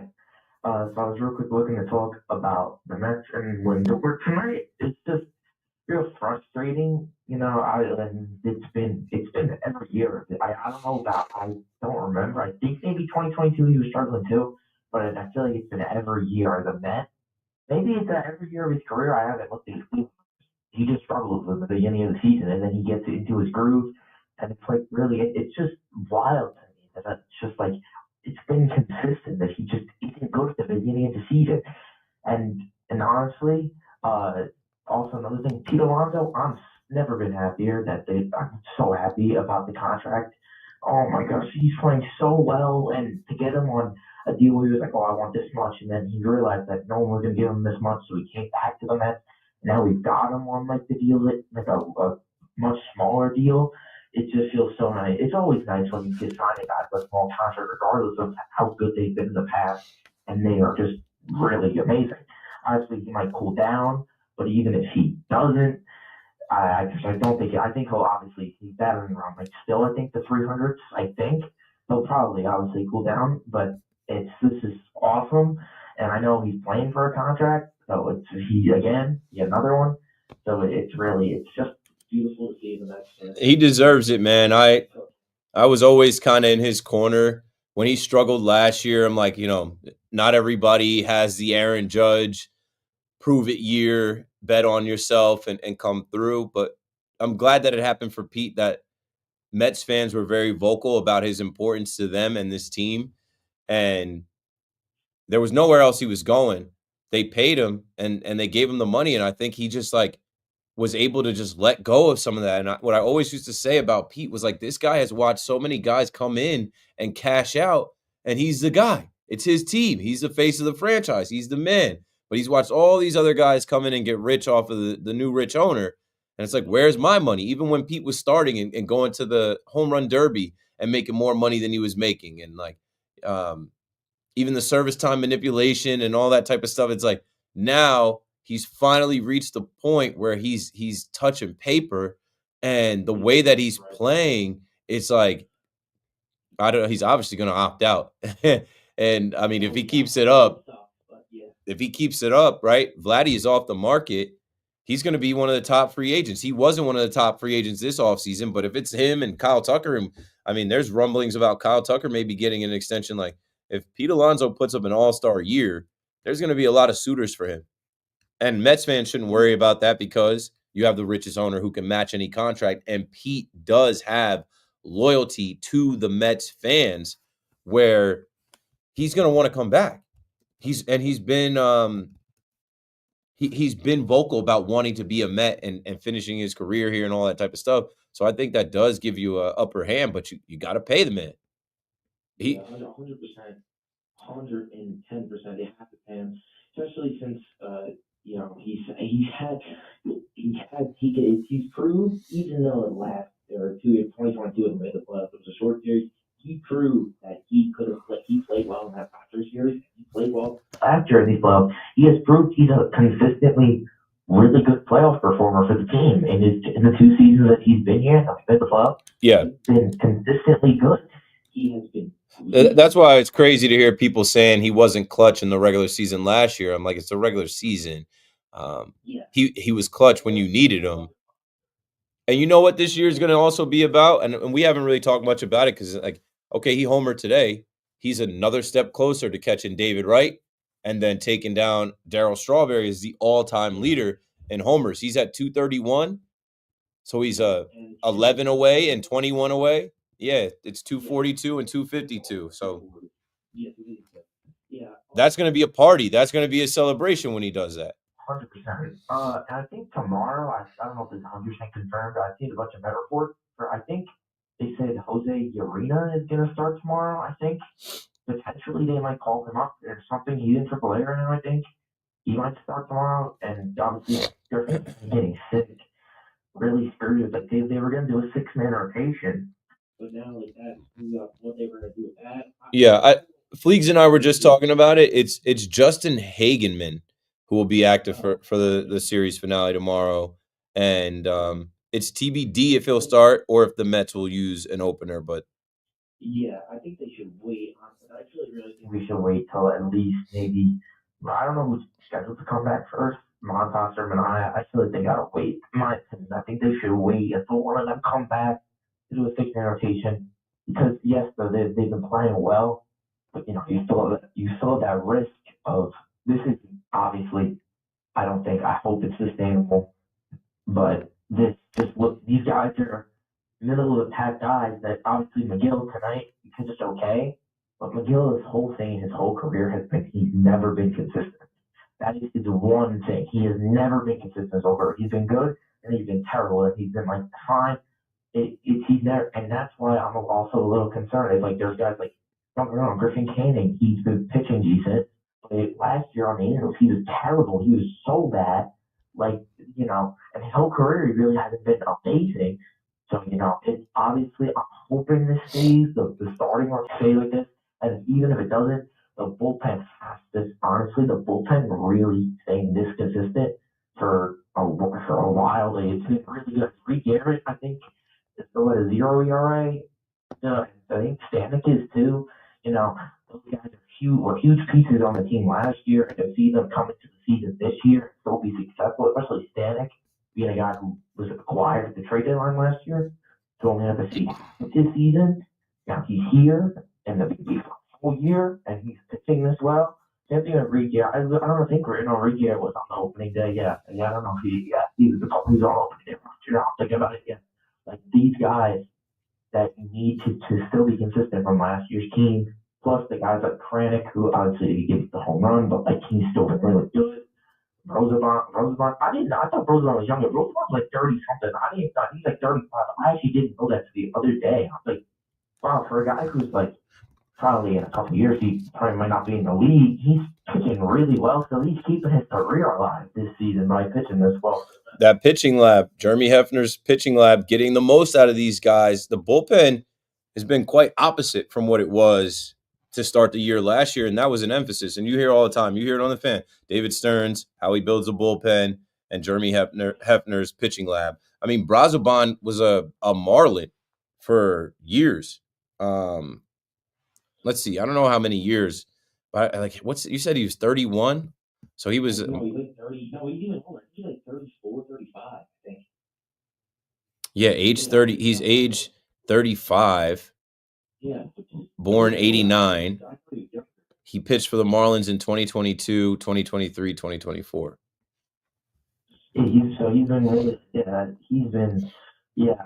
it's crazy for me. Like, it's crazy to me that he's keeping his career alive by pitching amazing right now. Also, think about the Yankees. I haven't really watching a lot of games. I personally, when I started watching baseball and like watching like minor league guys and stuff, I fell in love with Oswaldo Cabrera. I'm also like really happy that they're like moving everybody around and stuff, and he's coming out getting playing time. Also, do like Toronto. I love the Yankees. It's crazy. It's kind of weird. I love watching so many players on teams that the Mets should not like. Like some Mets fans shouldn't like. Like I love watching Jazz Chisholm. I like Paul Goldschmidt. I like Cody Bellinger. I like Peraza. I like Cabrera. I like Jason Nance. I like Ronald Acuna. Like there's like right. You like baseball? Yeah, even though those guys play for teams who I'm supposed to hate, it's so hard to hate those guys. Like I love Jazz. He's still on the Marlins. I'm like, the Marlins killed them. The Marlins could try out their AAA lineup and they could still probably win a game against them. Whoever the Marlins have, they still somehow find a way to beat the Mets. Because it's baseball. These guys are going to go out there and swing the bat and catch the ball and throw the ball, and it's going to bounce different ways. And they're going to compete. But on paper, we make so much of what these teams are, and then we watch these games, and no baseball team goes 162 and 0. Don't let people online try and do that to me. I just was watching the end of the Mets game in here, and I'm like, man, I thought Lindor was about to do it right there, and someone's like, "Are you a Yankee fan or a Mets fan?" I'm like, I think it's pretty clear what team I'm a fan of, but I'm watching the game and I'm about to talk. Am I not allowed to do that? Yeah, it's almost like it's not on the Dodgers over and over. That's the other game. I was like, oh, they had bases loaded. I think for Tommy Edman earlier in the day, and he didn't get a hit. So if I tweet out right now, oh, Tommy Edman, I thought he was gonna hit a grand slam. I can say that. I thought he was gonna do it. He's actually 4 for 4, 4 for 5 in the game, and I was watching him. I have him on D at that. I was just watching through everything. I think he was 4 for 5. He had a pretty good game. He's balling. He's carrying them low key. He's so good. He killed us. He was good in the whole flesh. And that's like it always goes back to the Dodgers leaving no stone unturned and always adding talent. They got him at the trade deadline. He's the NLCS MVP, and now early on in this season, he's their early season MVP. He was batting 199. He was batting 199 before he got traded. With the Cardinals. Yeah, and then he came to the Dodgers and he ended up winning, bagged 300 in the playoffs, winning anything. That's another thing I was saying about Arenado and Goldschmidt, bro. I'm like, yeah, they were having down years with the St. Louis Cardinals in Missouri. Look at what Goldschmidt has been with the Yankees so far. Does he look done? Yeah, he's been great. He's not done. He doesn't look old. He still looks like Paul Goldschmidt. He looks like he got at least 2 or 3, maybe even 4 years left. He looks like he can still go. I'm already like, yeah, running back. He got a 1-year deal. If he wants a 2-year deal next year, then I'm if we got to give him a year and an option, sure. Cardinals organization, man, is just a mess, bro. They really banked on Albert Pujols and all of them for that year, and then they just did bad. The past 2, they were so bad last year. They were bad, and they really banked on 2022. They banked on Albert Pujols, and I think it was they banked on those for them, and then Pujols obviously he didn't play, and they just fell over. They got Goldie, but then they really had nothing. They had Goldie still in there or not, but. Man, that shows you how good Albert Pujols was in that last season. And then they lost, and they lost, and they just not recovered, and now they're losing at their amount of net. I don't know. Maybe I don't know. Get traded. Honestly, the contract might just ride out. I don't know how much he's got left on that deal, but they're just. I think he's got another 2 more years after this one. They need to just go ahead and trade him to the Yankees and completely start the rebuild. Yeah. Thomas, you're the man, bro. I know you were counting the days since you last got on the fan, so I wanted to give you some time. I haven't talked to you, but hopefully school is going well, and hopefully.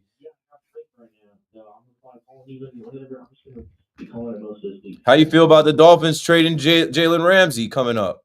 Oh, bro. Tyreek though, not Tyreek. Thanks for the call. I knew what to say to you because I know what teams you root for. Not Tyreek. I haven't even mentioned the Tyreek Hill drama because what did I call him? I called him the Miami Menace on air way before all this. And now look at what Tyreek Hill has gotten himself into. 888-808-1019. I wasn't even paying attention to the NBA. I watched the Devils game tonight while I was watching the Yankees and keeping tabs on the Mets. But the NBA play-in did start, and it did feature one of the greatest baseball players, one of the greatest basketball players ever in Steph Curry. The Warriors defeat the Memphis Grizzlies 121-116. And so I'm looking at this box score right now. They get John Morant right up out of there. John Morant's going to be in his house throwing air grenades, covering his ears, doing the gritty, playing with toy guns. Let me stop. They get Desmond Bane up out of here. I had a call randomly one night about the Knicks trading for Desmond Bane. I'm like, why would that be maybe? I don't know. Maybe. But yeah, Jimmy Butler, playoff Jimmy. 38 points from Jimmy Butler. Here he is, folks. That's why they went to get him. Steph Curry drops 37. Draymond drops a mean 4. But the Warriors, welcome to the Warriors Invitational. Are the Warriors about to get hot? Are the Warriors about to make a run? 888-808-1019. I just don't care about the play. I don't even think there should be a play-in, bro. But I get it. Gives more teams an opportunity and a chance. And when you look at these games tonight, the Orlando Magic won. So both 7 seeds win and will advance. And tomorrow, well, it's now tomorrow, you'll get the 9-10 matchups. The Bulls versus the Heat. And then later on, the Kings versus the Mavericks. And the way that it's set up is obviously, right, the 7 seeds win, they're in. Now we'll wait and see what happens with these 9-10 seeds. You lose that game, you're gone. If you advance, you get to play the 8 seed that lost, and then they play their way in for that last spot. But Golden State clinches the 7 seed. Orlando clinches the 7 seed in the East. Trae Young, happy trails. Go roll some dice at home. And just go ahead and shave your head, buddy. Just go ahead and commit. Just go to the Baldy. Many before you have.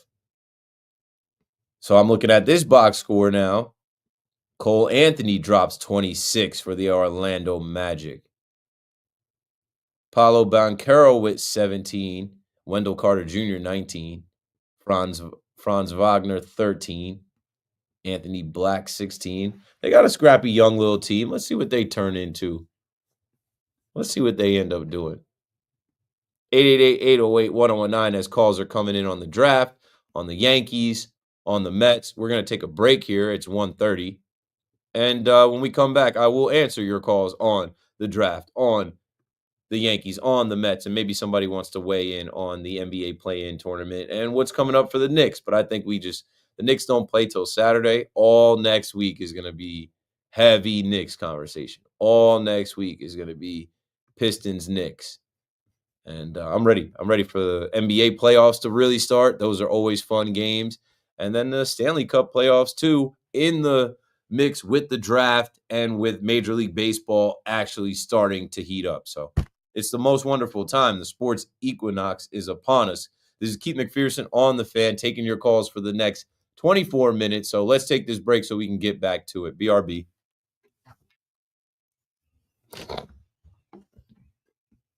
Yo, Joe, off topic, but wondering if you have an overall take on retired numbers and criteria that would warrant that honor. I think that's in regards to Shedeur Sanders and Travis Hunter getting their numbers retired. And I talked about it last night. I'm like, this is bogus. I'm sure we could come up with some players that won championships in college and their numbers aren't retired, or went on to really put their college on the map in NFL and their jerseys aren't retired. Dion is pushing for these guys to have their numbers retired because they brought a ton of revenue to Boulder, Colorado. I actually went to Boulder, Colorado after the 2021 All-Star game. They have completely changed that area now. And criteria for your jersey being retired, it varies. Obviously, the Yankees have retired a ton of jerseys, a ton of numbers. Not all of their retired numbers are champions, but really they're just guys that left enough of a legacy and imprint that nobody else should be out there in their uniform. But Jazz is wearing number 13 right now. There's some other numbers that are floating out there that make you think of Yankees in the past, but anyway, that question from the chat was an hour ago. So I've gone an hour without reacting to things in the chat. So I'm scrolling back now from 12:32 to now. Didn't Kid Cudi's Car get blown apart by Diddy? I don't know anything about that, bro. Steph turning up on TNT. Alex is on the NBA. I was not checking for that. I'm in here watching SNY. I'm not watching the TV, really. Griffin Canning is sick. Got it. Missed that in today's notes, but came back around.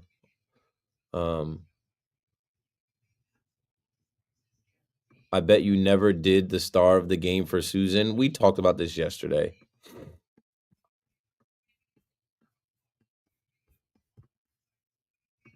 I never did my Tell Me Something Cool, but that's okay. We had other things. I don't think I had Tell Me Something Cool built in tonight. Sometimes you got to save those bullets. They don't have to be nightly. The big shot has become every night, but Tell Me Something Cool, not every night.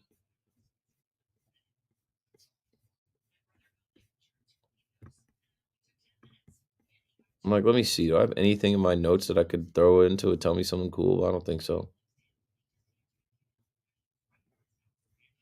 And that's fine. Back to the chat.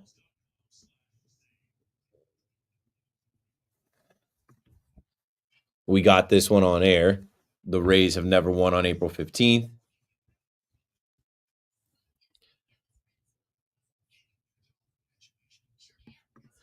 Do you think Steve Cohen may not be as aggressive in the future?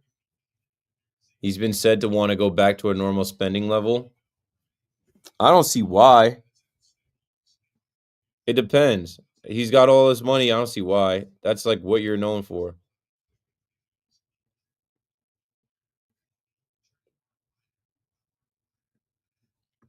Yeah. When Dion is the coach and wants to establish some type of culture. Let me see. Here's a good clip that I saw with someone explaining it to a level where I was like, all right.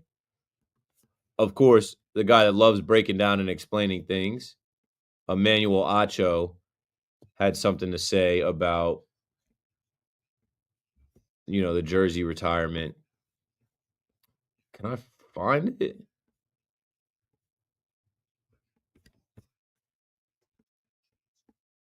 Yeah, here it is. Copy link. Put it into the chat. Emmanuel Acho on and Travis jersey retirement. Peep this. You can shade them, bro. They didn't win shit. Like that's what I was saying. I'm like, what did they win? They didn't win. They didn't win their conference. They didn't win a bowl game. They didn't have a winning record their first year. I'm like, they didn't bring any hardware through. They brought a Heisman Trophy through.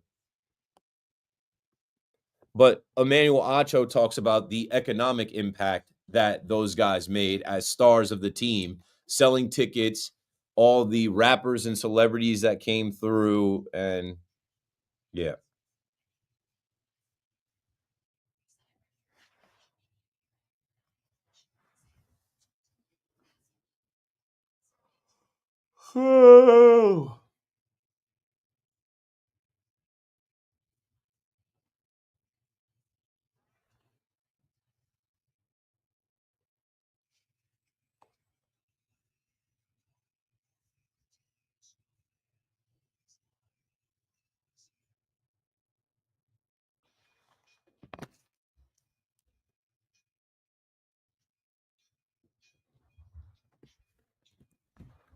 Yeah.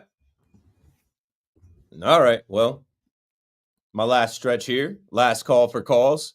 888-808-1019. Keith McPherson on the fan. Thanks for rocking with me. Thanks for listening. Man, we got almost 1,400 people watching live right now. Most of them from Twitter. A handful of them from my YouTube channel. And one lone person on Twitch. I got to build up the Twitch account. But I don't play video games, and I'm not going to start playing video games, so I completely missed the boat on that. All these kids that are like I Show Speed and Kai Sanad, and I don't know, these kids all blew up from like starting their Twitch channels playing video games when they were in school, when they were like middle school kids. I saw this clip the other day, and it had all of these kids when they like first got started with their YouTube channels and their Twitches. And I'm telling you, man, between LinkedIn and me having my email public, I get messages all the time from young guys looking for advice on like how to make it in the industry, or how to just be seen or heard. And I'm like, bro, start your channels, build your own channel. What are you doing? I'm like, we didn't have this when I was a kid, and we did have YouTube, but like we weren't thinking to build out our own like name, image, likeness, brand, like do things on it. Build your own stuff. Like so many kids now are like, yo, how do I make it into the radio, or how do I get on ESPN, or how do I get on Fox? I'm like, make a YouTube channel, make a Twitch channel, talking sports, and if you're good enough, traditional media will look to the new media and social media to pull you out and put on TV and put on the radio. Why not like start building your own? And even if you don't actually make it to the radio and the television, build your own. All of this stuff is monetized now. Like I said, I got $60 off of trolling people and talking baseball the last month off Elon. I wish I did it sooner. What made me do it was during the run to the World Series, me going to all those games and posting and talking baseball all the time. Twitter was literally showing me like, you have 3 million impressions, you have 4 million impressions. And it clicked to me talking to someone there, like, you have that many impressions, you're not monetizing your Twitter yet? I'm like, I don't want to pay for Twitter. They're like, dummy, it pays for itself. I'm like, of course it does. It's not about that. And like, I have a blue check mark, but I got the blue check mark. I got verified in 2022 before you could buy it. So now that I have the verified check mark that I paid for, I didn't pay for it. It paid for itself. Anyway, there's my quick rant. If you're listening and you're like, man, I want to be on the radio one day, start your own channel on YouTube and like try to, I don't know, host your own radio show and talk and build your own stuff. And maybe if you're good enough, they'll come find you. Shout out to Al Cintrone coming up. From what I know, Al was just on Twitter throwing out his takes. Al was just on Twitter doing some videos and stuff like that. And I guess he sent some stuff through to Spike Eskin, who, used to be here. And next thing you know, he got an opportunity and he's been running through for years now. Like, that's a shot in the dark. Shout out. That's why I always try to like big up Al and put Al on, because it's hard to do that. Like, even me, right? Like, I was with John Boy and those guys, and John Boy and those guys came in here, and that's what led Spike to me. And when Spike saw my existing Twitter following, Instagram following, some motion online, I think it certainly helped. And then also having a radio and television degree in my back pocket, that helped as well. But it is hard to crack into radio, television, especially in this market. Market one, the most competitive, the most populated, the most listened to market. It's impossible. I thought it was impossible for years. It took me 11 years after graduating to actually get on. So, and build your own stuff, kids. Start practicing and at least getting reps, because like, even if you don't get seen right away, you're practicing in the dark. You're sharpening your sword when no one can see you. Like, when you do actually enter battle, at least you have reps. Like, you need to practice just saying your name. I tell people that all the time. There's so many people that can't even just say their first name. I mean, I got to say that every time I go to break. Keith McPherson on the fan. It's got to be like that. So there's my my little sidebar on some things that are not sports. But in the sports world, let's go to the phones. Actually, I did want to note that, like, as I mentioned, the Warriors clinching the 7 seed, they will obviously face the number 2 seed Houston Rockets, a young team. I think that's going to be a great matchup. I think they can definitely beat the Rockets. And then the Magic will face the Celtics, and the Celtics might sweep them, honestly. So looking forward to that, and looking forward to the NFL draft. The only things I had to add about the NFL draft, the Giants are getting this like closer look at Shador Sanders, and there's a part of me that feels like they just want to draft him. They might not want to draft him at 3 necessarily, but they want to draft him. And if he falls, they might have something that they could do. And Travis Hunter now has come out to say, he's so stuck on the idea of playing both ways. Like, he basically says he doesn't want to go to a team that doesn't want to let him play both ways. And I'm like, that's crazy. Like Bleacher Report came out with a report yesterday that said Travis Hunter says he's never playing football again if he can't play wide receiver and cornerback in the NFL. It's never playing football again because I've been doing it my whole life. I feel like I could dominate on each side of the ball. But what if you can't? Or what if it's not wise for you or the team to do that? He's stuck on it. That, like, to honestly, if I'm not prepared for him to do that, I'm not drafting him because I don't want to go back and forth with you on it, bro. This is the NFL. This is the best of the best. So that's all I was going to add on that front. Let's see what Jason out in Brooklyn wants to add or ask about the NFL draft coming up. Yeah, about the draft. And Shaquille Sanders, I think he's just a product of Hunter. If I was the Giants, I wouldn't draft him. I think he's just a scary, like at 3, there's so many talented players that could impact the team. I understand the value of a quarterback, but I also understand that a lot of these quarterbacks lame out. Like, what are the Colts saying right now about taking Anthony Richardson at 4 or wherever they took him a couple years ago? Yeah, that was a bad thing. He should have stayed in 2 more years in college. You know, to me, he's gonna be a bust. But on the draft, I heard coming out of Dallas. I heard a rumor because this Monday they opened up a conversation with Parsons about his contract extension. There's a rumor that if that's not done before the draft, that Dallas is willing to flip with New England at 4, sending Micah Parsons to the New England Patriots because they're trying to build their defense. They're spending a lot of money on defense. Mm-hmm. And they will flip with Dallas, and Dallas will get the 4th pick, the 38, the 144, and next year's 2026 number 1 and a 3rd for Micah Parsons. I mean, it sounds like a good haul, but Micah Parsons wants to be a Dallas Cowboy, and Jerry Jones wants him to be a Dallas Cowboy. And there were also reports about Micah Parsons reporting to the offseason program. And he's just doing that because they want him to be more of a sure, he's in contract talks. It behooves you. He never did that. And also, another rumor coming out of Dallas, Breece Hall to the Cowboys for a 3rd and a 5th from the Jets. Breece Hall to the Cowboys, a 3rd round and a 5th round. I would punch that. Hell yeah, I would do that for Breece Hall. I would do that. Yeah. And then that'll force the Giants' hand at 3 to take Sanders. Because then I could see, senile Jerry Jones taking Sanders and then put him behind Dak, and after 2 years, move off Dak. No, they got Joe Milton. They just made the move for Joe Milton. Yeah, but Jerry Jones is he's senile.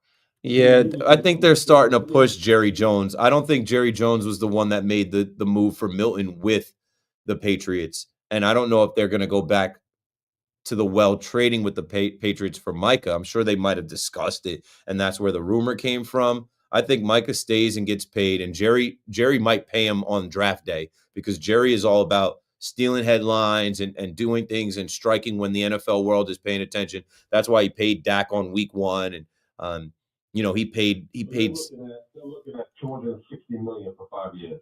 Well, $41 million. That's their own fault. Like, they let it get there. They let Max Crosby be signed. They let Myles Garrett be signed.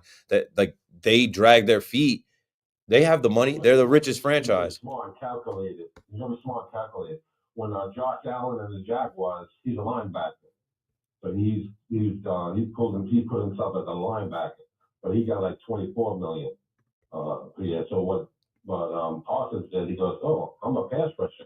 Pass rushers make more money." So that's what he did. So he's labeled as a pass rusher. He doesn't put himself as a linebacker. And that's why I mentioned Max Crosby and Myles Garrett. Those are guys coming off the edge. I know that the Cowboys have moved Micah Parsons around, but he's going to get paid like an edge rusher. He's a defensive weapon. I think they pay Micah Parsons. I think that they draft a wide receiver at 12. I don't think that they. Arizona State. It may be. I would love if it's Tedoroa McMillan. I would absolutely love that. I was saying a while ago the Jets should get this kid.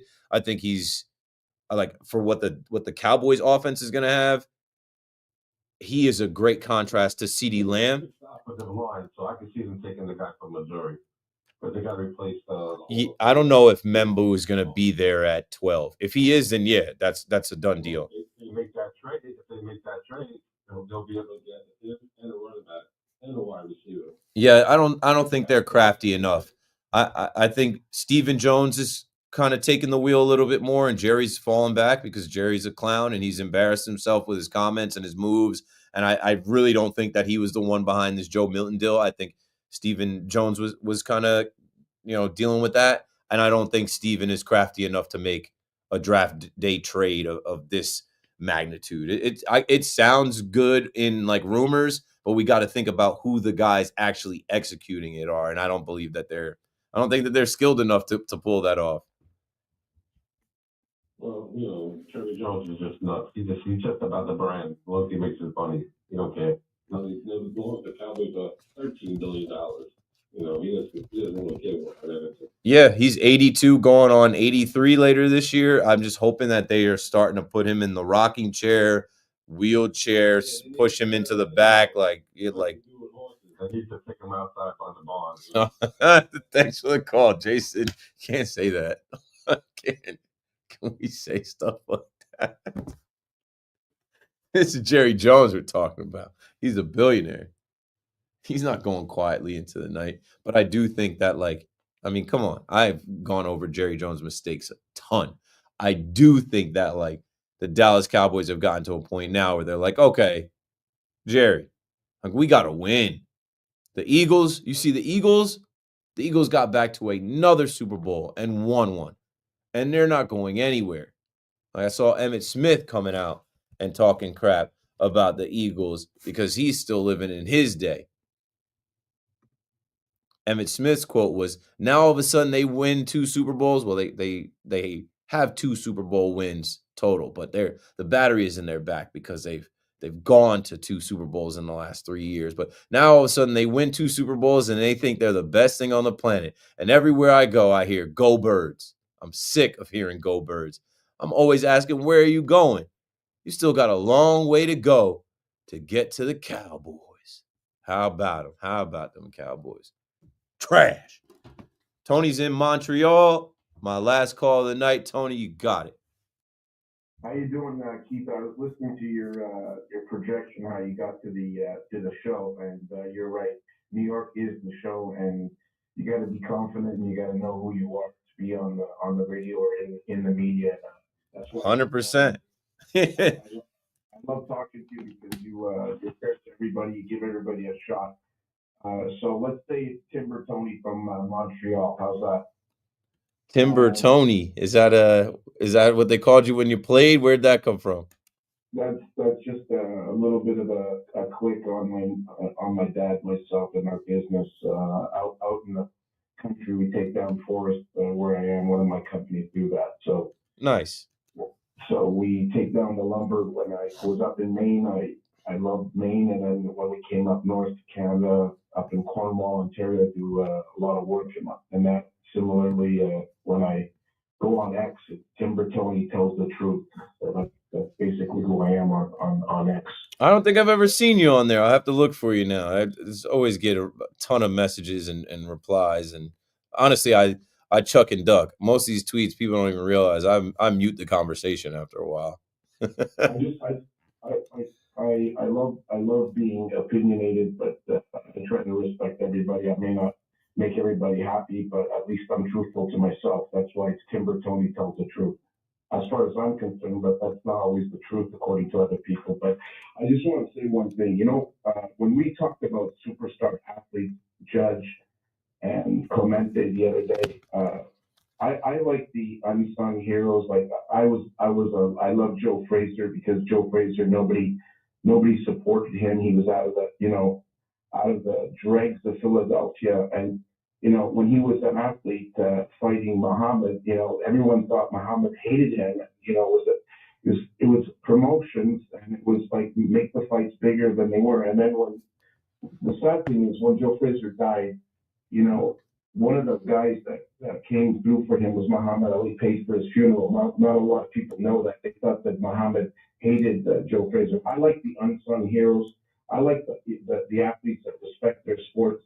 And I'm just going to say this about Alonso. I'm not saying he's in the class of these great athletes, but he has class. He kept his mouth shut, Keith. Yeah. When everybody was mocking him and saying he wasn't worth the money, he just kept his mouth closed. A ton of respect for the guy. Like, And a now, pro's now pro. he's projected now what 50, 53 home runs, 192 RBI. I know it's like fantasy league kind of stuff, but if he keeps up the way he is, he's going to come through with a major league shocking season, and he's leading the team right now. And the Lindors and the Sotos are looking over their shoulders saying the polar bear, 6'3", 245, is a guy that can swing the bat. And he's 30 years old. He's probably a guy that can play for a couple of years, I'd say 5 years, 5 or 6 more years. And I think he's got to get paid. I think that if you love baseball and you want competition between both teams in New York, he's got to get paid by the Mets. If they don't pay him, then someone else will. Yeah, he's going to get his 5-year contract, and somebody's going to up the ante, and Steve Cohen can match it. But I think everything happens for a reason. That guy deserves the bounce back year he's having. He's handled everything professionally. I wish him the best. I haven't had a bad word to say about Pete Alonso. Thanks for the call, Tony. 888-808-1019. Line up the calls now for Al Cintron coming your way next. That's all I've got. I'll be back tomorrow after the Mets play, after the Yankees play. We'll do this again after the Yankee post game. So, yeah, shout out to everybody watching online. We had like 1,400 people in the live. Appreciate everybody with their thoughts there. Everybody calling, everybody listening. Have a good night and keep it locked right here. KM to AL. Peace.